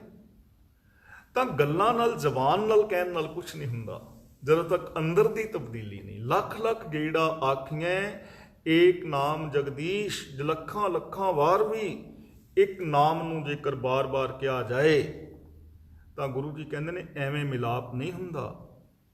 ਇਹ ਕੀ ਹੈ? ਇਹ ਕੂੜੇ ਕੂੜੀ ਠੀਸ ਹੈ, ਇਹ ਤਰਾਹ ਪਤ ਪਵੜੀਆਂ, ਇਹਨੂੰ ਪਵੜੀਆਂ ਨਹੀਂ ਪੜਨਾ, ਪਵੜੀਆਂ। ਇਹ ਤਰਾਹ ਰਾਹ ਤੇ ਹਾਹੇ ਨਾਲ ਸਿਹਾਰੀ ਹੈ, ਇਹਨੂੰ ਰਾਹੇ ਨਹੀਂ ਪੜਨਾ, ਇਹਨੂੰ ਪੜਨਾ ਹੈ ਰਾਹ। ਹਾਹੇ ਨਾਲ ਸਿਹਾਰੀ ਲੱਗਣ ਕਰਕੇ ਇਸ ਦਾ ਅਰਥ ਹੋ ਗਿਆ ਹੈ ਰਾਹ ਵਿੱਚ। ਪਤ ਪਵੜੀਆਂ ਦਾ ਮਤਲਬ ਪਤੀ ਦੀਆਂ ਪੌੜੀਆਂ ਨੇ, ਜਿੱਥੋਂ ਚੜ੍ਹ ਕੇ ਰੱਬ ਤੱਕ ਪਹੁੰਚਣਾ ਹੈ। ਰੱਬੀ ਰਾਸਤਾ ਹੈ ਨਾ, ਜੀਵਨ ਦੀ ਜੁਗਤ ਹੈ। ਚੜ੍ਹੀਏ ਇੱਥੇ ਰੁਕ ਜਾਣਾ ਹੈ। ਹੋਏ 21 ਦਾ ਮਤਲਬ ਇੱਕ ਮਿਕ। ਇਸ ਰਾਹ ਦੇ ਅੰਦਰ ਰੱਬ ਦੀਆਂ ਮਿਲਾਪ ਦੀਆਂ ਪੌੜੀਆਂ ਨੇ, ਉਹਨਾਂ ਪੌੜੀਆਂ ਤੇ ਤਾਂ ਚੜਿਆ ਜਾ ਸਕਦਾ ਹੈ। ਹੋਏ 21 ਜੇ ਬੰਦਾ ਇੱਕ ਮਿਕ ਹੋ ਜਾਏ। ਇੱਕ ਮਿਕ ਹੋਣ ਦਾ ਮਤਲਬ ਆਪਣੀ ਹਉਮੈ ਨੂੰ ਗਵਾ ਦੇਵੇ, ਆਪਣੀ ਸੋਚ ਨੂੰ ਛੱਡ ਕੇ ਰੱਬੀ ਸੋਚ ਨੂੰ ਅਪਣਾ ਲਵੇ, ਆਪਣੀ ਮੱਤ ਨੂੰ ਛੱਡ ਕੇ ਰੱਬੀ ਮੱਤ ਨੂੰ ਅਪਣਾ ਲਵੇ, ਤਾਂ ਚੜਿਆ ਜਾ ਸਕਦਾ ਹੈ, ਤਾਂ ਮਿਲਿਆ ਜਾ ਸਕਦਾ ਹੈ। ਹੁਣ ਕਬੀਰ ਜੀ ਕਹਿੰਦੇ ਨੇ, ਕਬੀਰ ਤੂੰ ਕਰਤਾ ਤੂੰ ਹੁਆ। ਤੇਰੇ ਗੁਣ ਗਾਉਂਦਿਆਂ ਗਾਉਂਦਿਆਂ ਮੈਂ ਤੇਰਾ ਰੂਪ ਹੋ ਗਿਆ। ਮੁਝ ਮੈਂ ਰਹਾ ਨਾ ਹੂੰ, ਮੇਰੇ ਵਿੱਚ ਮੈਂ ਨਹੀਂ ਰਹੀ, ਤਾਂ ਮੈਂ ਤੇਰਾ ਰੂਪ ਹੋਇਆ। ਜਬ ਆਪਾ ਪਰਕਾ ਮਿਟ ਗਿਆ, ਜਦ ਦੇਖੋ ਤਤ ਤੂੰ। ਜਦੋਂ ਆਪਣੇ ਪਰਾਏ ਦੇ ਭੇਦ ਭਾਵ ਮਿਟੇ ਨਾ, ਉਦੋਂ ਮੈਂ ਜਿੱਧਰ ਵੇਖਣਾ ਉਧਰ ਤੇਰਾ ਰੂਪ ਨਜ਼ਰੀ ਪੈਂਦਾ ਹੈ। ਹੁਣ ਆਪਣੇ ਪਰਾਏ ਦੇ ਵਿਤਕਰੇ ਵੀ ਬਣੇ ਹੋਣ ਤੇ ਰੱਬ ਰੱਬ ਵੀ ਕਰੀ ਜਾਓ ਤੇ ਕੀ ਹੋਏਗਾ? ਕੁਛ ਨਹੀਂ, ਕਰੀ ਜਾਓ। ਕਿਤਨੇ ਇਸ ਦੁਨੀਆ ਵਿੱਚ ਧਰਮ ਸਥਾਨ ਨੇ, ਮੰਦਿਰ ਨੇ, ਮਸੀਤਾਂ ਨੇ, ਗੁਰਦੁਆਰੇ ਸਾਹਿਬਾਨ ਨੇ, ਚਰਚ ਨੇ, ਡੇਰੇ ਨੇ, ਕਿੰਨਾ ਹੈ। ਲੇਕਿਨ ਧਰਮ, ਇਨਸਾਨੀਅਤ ਬਹੁ ਗਿਣਤੀ ਵਿੱਚ ਨਹੀਂ ਹੈ ਨਾ। ਮੇਰਾ ਮਤਲਬ ਇਹ ਨਹੀਂ ਕਿ ਧਰਮ ਸਥਾਨ ਵਿਅਰਥ ਨੇ। ਮੇਰਾ ਮਤਲਬ ਇਹ ਹੈ ਕਿ ਧਰਮ ਦੇ ਅਸਥਾਨਾਂ ਵਿੱਚ ਜਾਣ ਵਾਲੇ ਲੋਕਾਂ ਨੇ ਗੁਰੂ ਸਾਹਿਬ ਜੀ ਦੀ ਪਾਵਨ ਬਾਣੀ ਨੂੰ ਜਾਂ ਸੱਚ ਨੂੰ ਫੋਲੋ ਨਹੀਂ ਕੀਤਾ। ਜੇ ਫੋਲੋ ਕੀਤਾ ਹੁੰਦਾ ਤਾਂ ਜ਼ਿੰਦਗੀ ਹੋਰ ਹੋਣੀ ਸੀ। ਸ਼ੀਸ਼ ਨਿਵਾਇਆ ਕਿਆ ਥੀ ਹੈ, ਜਾਂ ਹਿਰਦੇ ਕਸੁੱਦੇ ਜਾਹੇ। ਹੁਣ ਕਈ ਵਾਰ ਸਾਨੂੰ ਕਿਹਾ ਜਾਂਦਾ ਹੈ ਕਿ ਨਹੀਂ ਜੀ ਰਟਨ ਦਾ ਵੀ ਬਹੁਤ ਫਾਇਦਾ ਹੈ। ਮੈਂ ਇਸ ਚੀਜ਼ ਦੇ ਵਿਰੋਧ ਵਿੱਚ ਨਹੀਂ ਹਾਂ ਬਿਲਕੁਲ ਵੀ, ਪਰ ਇਹ ਚੀਜ਼ ਸਮਝਣਾ। ਕਈ ਮਿਸਾਲਾਂ ਦਿੰਦੇ ਨੇ ਕਿ ਦੇਖੋ ਜੀ, ਇੱਕ ਕਾਰ ਦਾ ਚੱਕਾ ਇੱਕੋ ਜਗ੍ਹਾ ਤੇ ਬਾਰ-ਬਾਰ ਰਿਪੀਟ ਕਰੀ ਜਾਂਦਾ ਹੈ ਚੱਕਰ, ਤੇ ਉਹ ਕਿੰਨੀ ਦੂਰ ਪਹੁੰਚਾ ਦਿੰਦਾ ਹੈ। ਹੁਣ ਕਾਰ ਦਾ ਜਿਹੜਾ ਚੱਕਾ ਹੈ ਉਹ ਇੱਕੋ ਜਗ੍ਹਾ ਤੇ ਰਿਪੀਟ ਨਹੀਂ ਕਰ ਰਿਹਾ, ਘੁੰਮ ਰਿਹਾ। ਉਹ ਜਦੋਂ ਚੱਕਰ ਪੂਰਾ ਹੋ ਜਾਂਦਾ ਹੈ ਤੇ ਦੂਜੀ ਜਗ੍ਹਾ ਤੇ ਹੈ, ਚੱਕਰ ਕੱਟਦਿਆਂ ਨਵੀਂ ਧਰਤੀ ਤੇ ਚੱਲ ਰਿਹਾ ਹੈ, ਤਾਂ ਅੱਗੇ ਵਧ ਰਿਹਾ ਹੈ। ਜੇ ਕਾਰ ਦੇ ਚੱਕੇ ਥੱਲੇ ਜੈਕ ਲਗਾ ਦਿਓ ਤੇ ਘੁਮਾਈ ਜਾਓ, ਇੱਕ ਜਗ੍ਹਾ ਤੇ ਪਹੁੰਚੇਗਾ ਕਿਤੇ? ਸਵਾਲ ਹੀ ਨਾ ਪੈਦਾ ਹੁੰਦਾ। ਅਸੀਂ ਕਹਿੰਦੇ ਹਾਂ ਸਾਡਾ ਦਿਲ ਇੱਕੋ ਹਰਕਤ ਕਰੀ ਜਾ ਰਿਹਾ ਹੈ ਬਾਰ-ਬਾਰ, ਤੇ ਸਾਡੀ ਜ਼ਿੰਦਗੀ ਦੇਖੋ ਦਿਲ ਧੜਕ ਰਿਹਾ ਹੈ, ਪਰ ਉਹ ਬਾਰ-ਬਾਰ ਉਸੇ ਖੂਨ ਨੂੰ ਨਹੀਂ ਅੰਦਰ ਕਰ ਰਿਹਾ। ਇੱਕ ਵਾਰੀ ਜੋ ਖੂਨ ਪੰਪ ਕੀਤਾ ਹੈ, ਪਿੱਛੋਂ ਨਵਾਂ ਖੂਨ ਆ ਰਿਹਾ ਹੈ। ਸਾਡੇ ਖੂਨ ਦੇ ਅੰਦਰ ਹਰ ਪਲ ਹਜ਼ਾਰਾਂ ਸੈੱਲ ਪੈਦਾ ਹੋ ਰਹੇ ਨੇ, ਹਜ਼ਾਰਾਂ ਮਰ ਰਹੇ ਨੇ, ਨਵਾਂ ਖੂਨ ਆ ਰਿਹਾ ਹੈ। ਕਿਡਨੀ ਬਾਰ-ਬਾਰ ਉਸੇ ਚੀਜ਼ ਨੂੰ ਨਹੀਂ ਸਾਫ਼ ਕਰੀ ਜਾ ਰਹੀ, ਜੋ ਗੰਦਗੀ ਬਾਹਰ ਕੱਢ ਦਿੰਦੀ ਹੈ, ਦੂਜੀ ਚੀਜ਼ ਉਹਦੇ ਵਿੱਚ ਆ ਰਹੀ ਹੈ। ਅਸੀਂ ਕਹਿੰਦੇ ਹਾਂ ਬਾਰ-ਬਾਰ ਸਵਾਸ ਲੈ ਰਹੇ ਹਾਂ, ਸਵਾਸ ਉਹ ਨਹੀਂ ਲੈ ਰਹੇ, ਹਰ ਵਾਰ ਨਵਾਂ ਸਵਾਸ ਲੈ ਰਹੇ ਹਾਂ। ਜੋ ਆਕਸੀਜਨ ਮੇਰੇ ਅੰਦਰ ਗਈ ਤੇ ਜਦੋਂ ਬਾਹਰ ਆਈ ਤੇ ਕਾਰਬਨ ਡਾਈਆਕਸਾਈਡ ਆਈ, ਜਦੋਂ ਦੁਬਾਰਾ ਸਵਾਸ ਲਿਆ ਨਵੀਂ ਆਕਸੀਜਨ ਲਈ ਹੈ। ਇਸੇ ਤਰ੍ਹਾਂ ਜਿਵੇਂ ਅਸੀਂ ਕਹਿੰਦੇ ਹਾਂ ਕਿ ਮੈਥ ਦੇ ਕੁਝ ਅੱਖਰ ਨੇ, ਉਹਨਾਂ ਨੂੰ ਬਾਰ-ਬਾਰ ਰਿਪੀਟ ਕਰਕੇ ਤੇ ਕਿੱਡੀ ਵੱਡੀ ਗਿਣਤੀ ਬਣਦੀ ਹੈ। ਦੇਖੋ ਬਾਰ-ਬਾਰ ਰਿਪੀਟ ਕਰਦੇ ਹਾਂ, ਅਸੀਂ ਲਿਖਿਆ 111, ਤਾਂ 111 ਦੇ ਇੱਕ ਦੇ ਉੱਤੇ ਹੀ ਇੱਕ ਇੱਕ ਲਿਖੀ ਜਾਓ ਪੈਨ ਦੇ ਨਾਲ ਉੱਤੇ, ਬਾਰ-ਬਾਰ ਓਵਰ ਰਾਈਟਿੰਗ ਕਰੀ ਜਾਓ, ਕੁਝ ਬਣੇਗਾ ਨਹੀਂ ਨਾ। ਤਾਂ ਜਦੋਂ ਅਸੀਂ 111 ਅਲੱਗ-ਅਲੱਗ ਲਿਖਦੇ ਹਾਂ, ਉਸ ਇੱਕ ਦੀ ਪੋਜੀਸ਼ਨ ਬਦਲ ਰਹੀ ਹੈ, ਇਕਾਈ, ਦਹਾਈ, ਸੈਂਕੜਾ, ਹਜ਼ਾਰ, ਉਹਦੀ ਪੋਜੀਸ਼ਨ, ਉਹਦੀ ਜਗ੍ਹਾ ਬਦਲ ਰਹੀ ਹੈ। ਤਾਂ ਕਰਕੇ ਤਾਂ ਇਸ ਤਰ੍ਹਾਂ ਜ਼ਰੂਰਤ ਸਾਨੂੰ ਇਹ ਹੈ ਕਿ ਜਿਵੇਂ ਅਸੀਂ ਕਹਿੰਦੇ ਹਾਂ ਵੀ ਧਰਤੀ ਘੁੰਮ ਰਹੀ ਹੈ ਸੂਰਜ ਵਿੱਚ, ਫਿਰ ਇਹ ਤਾਂ ਨਵੀਂ ਘੁੰਮ ਰਹੀ ਹੈ। ਕਹਿਣ ਤੋਂ ਮੁਤਾਬਕ ਕਿ ਸਾਨੂੰ ਜ਼ਰੂਰਤ ਹੈ ਆਪਣੇ ਅੰਦਰ ਤਬਦੀਲੀ ਕਰਨ ਦੀ। ਅਗਲਾ ਬਚਨ ਕਰਦੇ ਨੇ, ਏ ਤਰਾਹ ਪਤ ਪਵੜੀਆਂ ਚੜੀਏ, ਇਹਨੂੰ ਇਸ ਤਰ੍ਹਾਂ ਪੜ੍ਹਨਾ ਹੈ, ਏ ਤਰਾਹ ਪਤ ਪਵੜੀਆਂ ਚੜੀਏ ਹੋਏ 21, ਕਿ ਇੱਕਮਿਕ ਹੋਣ ਦੇ ਨਾਲ ਉੱਤੇ ਚੜਿਆ ਜਾਣਾ ਹੈ। ਅਬ ਤੋਂ ਜਾਏ ਚੜ੍ਹੇ ਸਿੰਘਾਸਨ, ਤਾਂ ਹੋਵਾਂਗੇ ਜੇ ਅਸੀਂ ਆਪਣੇ ਆਪੇ ਨੂੰ ਤਿਆਗਾਂਗੇ।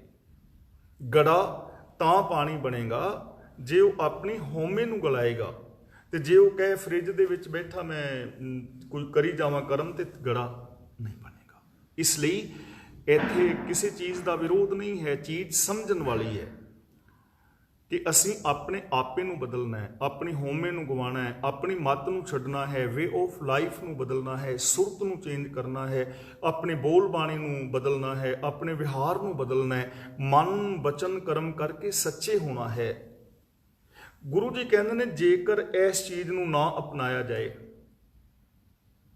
ਜੇ ਬੰਦਾ ਇੱਕਮਿਕ ਨਾ ਹੋਏ, ਆਪਣੀ ਸੋਚ ਔਗਣਾ ਵਾਲੀ ਛੱਡ ਕੇ ਗੁਣਾ ਵਾਲੀ ਧਾਰਨ ਨਾ ਕਰੇ, ਤੇ ਫਿਰ ਕੀ ਇਹ ਸੁਣ ਗੱਲਾਂ ਆਕਾਸ਼ ਕੀ ਕੀਟਾਂ ਆਈ ਰੀਸ। ਇੱਥੇ ਕੀਟਾ ਨਹੀਂ ਪੜਨਾ, ਕੀਟਾਂ ਸ਼ਬਦ ਹੈ, ਕੀਟ ਕੰਨਾਂ ਲਗਾ ਕੇ ਬਹੁਵਚਨ ਨਹੀਂ ਬਣਾਇਆ ਹੈ, ਉਚਾਰਨ ਹੋਏਗਾ ਕੀਟਾਂ। ਕਿ ਆਕਾਸ਼ ਵਿੱਚ ਉੱਡਣ ਵਾਲੇ ਪੰਛੀਆਂ ਦੀਆਂ ਗੱਲਾਂ ਸੁਣ ਕੇ ਤੇ ਧਰਤੀ ਦੇ ਉੱਤੇ ਰੇਂਗ ਕੇ ਤੁਰਨ ਵਾਲਾ ਕੀੜਾ ਕੋਈ ਸੁੰਡੀ, ਉਹਦੇ ਮਨ ਵਿੱਚ ਵੀ ਰੀਸ ਆਵੇ ਕਿ ਮੈਂ ਵੀ ਆਕਾਸ਼ ਵਿੱਚ ਉੱਡਾਂ, ਤਾਂ ਕਿ ਉਹ ਉੱਡ ਸਕਦੀ ਹੈ? ਨਹੀਂ ਨਾ। ਇਹ ਤੇ ਫਿਰ ਐਵੇਂ ਹੀ ਹੋਵੇਗੀ ਕਿ ਜਿਹੜੇ ਉੱਚਾ ਜੀਵਨ ਜੀਣ ਵਾਲੇ ਲੋਕ ਨੇ, ਜਿਨ੍ਹਾਂ ਨੇ ਆਪਣੇ ਆਪੇ ਨੂੰ ਮਿਟਾਇਆ ਹੈ, ਉਹਨਾਂ ਦੀਆਂ ਗੱਲਾਂ ਸੁਣ ਕੇ ਤੇ ਬੰਦਾ ਕਵੇ ਕਿ ਮੈਂ ਰਾਮ ਰਾਮ ਅੱਲਾ ਵਾਹਿਗੁਰੂ ਵਾਹਿਗੁਰੂ ਕਰੀ ਜਾਵਾਂ ਇੱਕ ਥਾਂ ਤੇ, ਜਾਂ ਮੈਂ ਵਰਤ ਰੱਖੀ ਜਾਵਾਂ, ਨਰਾਤੇ ਰੱਖੀ ਜਾਵਾਂ, ਜਾਂ ਗੱਲਾਂ ਕਰੀ ਜਾਵਾਂ ਤੇ ਮੈਂ ਉਹ ਜੀਵਨ ਪ੍ਰਾਪਤ ਕਰ ਲਵਾਂ, ਨਹੀਂ ਹੋ ਸਕਦਾ। ਭਾਈ ਮਤੀ ਦਾਸ ਦੀਆਂ ਗੱਲਾਂ ਸੁਣ ਕੇ, ਉਹਦੀ ਮਹਾਨਤਾ ਸੁਣ ਕੇ ਤੇ ਮੇਰੇ ਮਨ ਵਿੱਚ ਰੀਸ ਆਏ ਕਿ ਮੈਨੂੰ ਵੀ ਉਹ ਆਦਰ ਮਾਣ ਮਿਲੇ, ਤਾਂ ਉਹ ਤੇ ਭਾਈ ਆਰੇ ਨਾਲ ਚਿਰਿਆ ਹੀ ਮਿਲੇਗਾ ਨਾ। ਸੱਚ ਵਾਸਤੇ ਏਡੀ ਵੱਡੀ ਕੁਰਬਾਨੀ ਕਰੇਗਾ ਤਾਂ ਉਹ ਆਦਰ ਮਿਲੇਗਾ ਨਾ।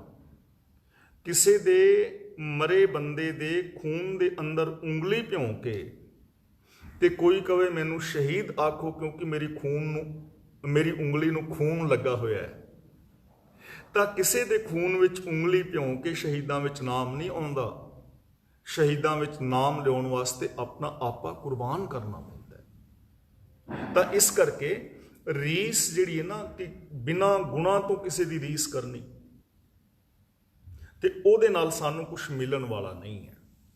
ਇਹ ਰੀਸ ਤੇ ਐਵੇਂ ਹੈ ਜਿਵੇਂ ਕੋਈ ਪੁਲਿਸ ਦੇ ਅੰਦਰ ਬੰਦਾ ਭਰਤੀ ਹੈ, ਉਹਨੇ ਟ੍ਰੇਨਿੰਗ ਲਈ ਹੈ, ਉਹ ਵਰਦੀ ਪਾ ਕੇ ਤੇ ਆਪਣੀ ਸੇਵਾ ਦੇ ਵਿੱਚ ਲੱਗਾ ਹੈ, ਲੋਕ ਸੇਵਾ ਵਿੱਚ ਜੋ ਉਹਦੀ ਡਿਊਟੀ ਹੈ ਉਹਨੂੰ ਭੁਗਤਾ ਰਿਹਾ ਹੈ।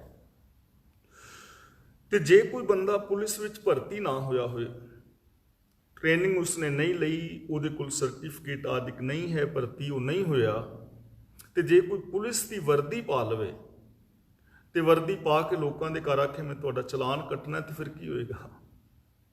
ਮੇਰੀ ਵਰਦੀ ਨਾਲ ਫਿਰ 2 ਨੰਬਰ ਦੇ ਵਿੱਚ ਉਹਦੇ ਤੇ 420 ਦਾ ਕੇਸ ਹੀ ਚੱਲੇਗਾ ਨਾ, ਜੇਲ੍ਹ ਵਿੱਚ ਹੀ ਜਾਏਗਾ ਨਾ। ਹਾਲਾਂਕਿ ਵਰਦੀ ਤੇ ਪਾਈ ਉਹਨੇ, ਹੋ ਸਕਦਾ ਹੈ ਸਿਪਾਹੀ ਨਾਲ ਉਹਨੇ ਹੌਲਦਾਰ ਵਾਲੇ ਸਟਾਰ ਲਾਏ ਹੋਣ, ਥਾਣੇਦਾਰ ਵਾਲੇ ਲਾਏ ਹੋਣ, ਪਰ ਥਾਣੇਦਾਰ ਜਿਹੜਾ ਬਣਿਆ ਹੈ ਉਹਨੇ ਉਸ ਪ੍ਰੋਸੈਸ ਦੇ ਵਿੱਚੋਂ ਲੰਘ ਕੇ ਗਿਆ ਹੈ ਨਾ, ਤਾਂ ਨਿਰੇ ਕੱਪੜੇ ਪਾ ਕੇ ਥੋੜੀ ਕੋਈ ਪੁਲਿਸ ਵਾਲਾ ਬਣ ਸਕਦਾ ਹੈ। ਇਸੇ ਤਰ੍ਹਾਂ ਧਾਰਮਿਕ ਬੰਦਾ ਕੋਈ ਨਿਰੇ ਕੱਪੜੇ ਪਹਿਨਾਵੇ ਪਾ ਕੇ ਥੋੜਾ ਬਣ ਸਕਦਾ ਹੈ, ਨਿਰੀਆਂ ਸਮਾਧੀਆਂ ਲਾ ਕੇ ਥੋੜਾ ਬਣ ਜਾਏਗਾ। ਸਮਾਧੀਆਂ ਵਾਲੇ ਤਾਂ ਗੁਰੂ ਨਾਨਕ ਦੇਵ ਦੇ ਸਮੇਂ ਬਹੁਤ ਸਨ, ਉਹਨਾਂ ਨੂੰ ਤੇ ਗੁਰੂ ਪਾਤਸ਼ਾਹ ਜੀ ਨੇ ਗਾਈਡ ਕਰਕੇ ਪਹਾੜਾਂ ਤੋਂ ਥੱਲੇ ਲਾਇਆ। ਧਰਮ ਸਥਾਨਾਂ ਦੇ ਵਿੱਚੋਂ ਧਰਮ ਨੂੰ ਬਾਹਰ ਫੀਲਡ ਦੇ ਅੰਦਰ ਲਿਆਂਦਾ ਹੈ ਕਿ ਫੀਲਡ ਦੇ ਅੰਦਰ ਕੰਮ ਕਰੋ, ਸੱਚਿਆਰ ਬਣੋ, ਮਨ ਬਚਨ ਕਰਮ ਕਰਕੇ ਸੱਚੇ ਹੋ। ਗੁਰੂ ਜੀ ਕਹਿੰਦੇ ਨੇ ਨਾਨਕ ਨਦਰੀ ਪਾਈ ਹੈ। ਨਦਰੀ ਦਾ ਮਤਲਬ ਕਿਰਪਾ। ਇਹ ਦਾਤ ਕਿਰਪਾ ਨਾਲ ਮਿਲਦੀ ਹੈ। ਜੇ ਕਿਰਪਾ ਦੇ ਪਾਤਰ ਨਹੀਂ ਬਣੇ ਤਾਂ ਕੂੜੀ, ਕੂੜੇ, ਠੀਸ। ਕੂੜੀ ਦਾ ਮਤਲਬ ਝੂਠੀ, ਕੂੜੇ ਦਾ ਮਤਲਬ ਝੂਠੇ ਦੀ, ਠੀਸ ਦਾ ਮਤਲਬ ਗੱਪ। ਗੁਰੂ ਜੀ ਕਹਿੰਦੇ ਨੇ ਇਹ ਦਾਤ ਰੱਬੀ ਰਹਿਮਤ ਦੇ ਨਾਲ ਮਿਲਦੀ ਹੈ। ਤੇ ਜੇ ਕੋਈ ਕਹੇ ਕਿ ਨਹੀਂ ਜੀ ਰਹਿਮਤ ਤੋਂ ਬਿਨਾ, ਰੱਬੀ ਰਜ਼ਾ ਵਿੱਚ ਤੁਰਨ ਤੋਂ ਬਿਨਾ ਮੈਂ ਆਪਣੇ ਯਤਨਾਂ ਨਾਲ ਪਾ ਸਕਣਾ, ਤਾਂ ਗੁਰੂ ਜੀ ਕਹਿੰਦੇ ਨੇ ਝੂਠੇ ਬੰਦੇ ਦੀ ਝੂਠੀ ਗੱਪ ਹੈ। ਨਾਨਕ ਨਦਰੀ ਪਾਈ ਹੈ, ਇੱਕ ਮਿਕਤਾ ਨਦਰੀ ਰਹਿਮਤ ਰਾਹੀਂ ਮਿਲੇਗੀ। ਤੇ ਜੇ ਕੋਈ ਇਹ ਕਹੇ ਕਿ ਮੈਂ ਇਸ ਰਹਿਮਤ ਤੋਂ ਬਿਨਾ ਪਾ ਸਕਦਾ ਹਾਂ, ਆਪਣੀ ਸ਼ਕਤੀ ਨਾਲ ਪਾ ਸਕਦਾ, ਤਾਕਤ ਨਾਲ, ਤਾਂ ਗੁਰੂ ਜੀ ਕਹਿੰਦੇ ਨੇ ਝੂਠੇ ਬੰਦੇ ਦੀ ਝੂਠੀ ਗੱਪ ਹੋਏਗੀ। ਹੁਣ ਇੱਥੇ ਨਦਰੀ ਕਿਰਪਾ ਕਿਹਦੇ ਤੇ ਹੋਏਗੀ? ਅਸੀਂ ਨਾ ਆਸਾ ਕੀ ਵਾਰ ਵਿੱਚ ਵਿਚਾਰ ਆਏ ਹਾਂ, ਇਹਨਾਂ ਚੀਜ਼ਾਂ ਦੀ ਲੜੀ ਨੂੰ ਜੋੜ ਕੇ ਰੱਖਣਾ ਹੈ। ਨਦਰੀ ਕਿਵੇਂ? ਨਦਰੀ ਰਹਿਮਤ ਕਿਹਦੇ ਤੇ ਹੋਏਗੀ? ਜਿਹੜਾ ਰੱਬ ਦੀ ਰਜ਼ਾ ਵਿੱਚ ਤੁਰੇਗਾ। ਨਾਨਕ ਸਾ ਕਰਮਾਤ ਸਾਹਿਬ ਤੁਠੇ ਜੋ ਮਿਲੇ। ਆਪਣੇ ਯਤਨਾਂ ਨਾਲ ਤੇ ਜੋ ਅਸੀਂ ਲੈਂਦੇ ਹਾਂ ਤਨਖਾਹ ਲੈਂਦੇ ਹਾਂ ਨਾ। ਤੇ ਜੇ ਕੋਈ ਸਾਡੇ ਕੰਮ ਤੋਂ ਖੁਸ਼ ਹੋ ਜਾਏ, ਫਿਰ ਸਾਨੂੰ ਸਾਡਾ ਬੌਸ ਦੇਵੇ ਕੋਈ ਜ਼ਿਆਦਾ 4 ਪੈਸੇ ਜ਼ਿਆਦਾ ਦੇਵੇ ਜਾਂ ਕੋਈ ਗਿਫਟ ਦੇਵੇ, ਤਾਂ ਉਹਨੂੰ ਅਸੀਂ ਕਵਾਂਗੇ ਨਾ ਗਿਫਟ, ਜੋ ਸਾਡੇ ਕਿਸੇ ਕੰਮ ਤੋਂ ਖੁਸ਼ ਹੋ ਕੇ ਦਿੱਤੀ ਗਈ ਹੋਏ, ਸਾਡੇ ਕੰਮਾਂ ਤੋਂ ਖੁਸ਼ ਹੋ ਕੇ। ਤੇ ਕੰਮ ਕਿਹੜਿਆਂ ਤੋਂ ਖੁਸ਼ ਹੋਏਗਾ? ਰੱਬ ਜੋ ਰਜ਼ਾ ਦੇ ਅੰਦਰ ਕੀਤੇ ਜਾਣਗੇ। ਜੇ ਤੁਸੀਂ ਫਸਲ ਬੀਜਣੀ ਹੈ, ਚੰਗੀ ਫਸਲ ਕਿਸ ਇਨਸਾਨ ਦੀ ਹੋਏਗੀ? ਜਿਹੜਾ ਪੈਲੀ ਨੂੰ ਚੰਗੀ ਤਰ੍ਹਾਂ ਵਾਹੇਗਾ, 2-4 ਸਿੰਘਾਂ ਵੱਧ ਲਾਏਗਾ, ਜਿਹੜਾ ਸਮੇਂ ਸਿਰ ਵੱਤਰ ਦੇ ਉੱਤੇ ਬੀਜ ਬੀਜੇਗਾ, ਫਿਰ ਉਹਦੀ ਰਾਖੀ ਕਰੇਗਾ, ਉਹਦੇ ਚੋਂ ਨਦੀਨ ਕੱਢੇਗਾ, ਉਹਦੀ ਫਸਲ ਹੋਏਗੀ ਨਾ।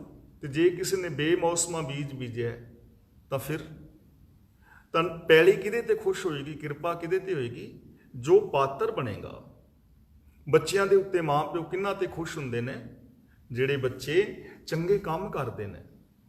ਕਿਸ ਬੱਚੇ ਨੂੰ ਵਜ਼ੀਫਾ ਮਿਲਦਾ ਸਕੂਲ ਵਿੱਚ? ਐਵੇਂ ਨਹੀਂ ਨਾ ਕਿਸੇ ਅਮੀਰ ਨੂੰ ਜਾਂ ਗਰੀਬ ਨੂੰ ਮਿਲ ਜਾਂਦਾ। ਜਿਹੜਾ ਬੰਦਾ ਪਾਤਰ ਬਣੇਗਾ। ਤਾਂ ਇੱਥੇ ਨਦਰੀ ਪਾਈਏ ਦਾ ਮਤਲਬ ਰਹਿਮਤ ਰਾਹੀਂ ਇਹ ਦਾਤ ਮਿਲਦੀ ਹੈ। ਜੇ ਕੋਈ ਆਪਣੇ ਉਹਦੇ ਨਾਲ ਕਹੇ ਕਿ ਜ਼ੋਰ ਨਾਲ ਮੈਂ ਰਾਮ ਰਾਮ ਅੱਲਾ ਅੱਲਾ ਕਰਕੇ ਪਾ ਲਵਾਂ, ਤਾਂ ਉਹ ਨਹੀਂ। ਇਸ ਲਈ ਗੁਰੂ ਪਾਤਸ਼ਾਹ ਜੀ ਕਹਿੰਦੇ ਨੇ ਕਿ ਇਹ ਜਿਹੜਾ ਜੇ ਅਸੀਂ ਉਸ ਪ੍ਰਭੂ ਦੇ ਨਾਲ ਇੱਕਮਿਕ ਹੁੰਦੇ ਹਾਂ, ਉਹਦੀ ਨਦਰ ਦੇ ਪਾਤਰ ਬਣਦੇ ਹਾਂ, ਤਾਂ ਸਾਨੂੰ ਉਹਦੀ ਇੱਕ ਸੁਰਤਾ ਮਿਲ ਸਕਦੀ ਹੈ।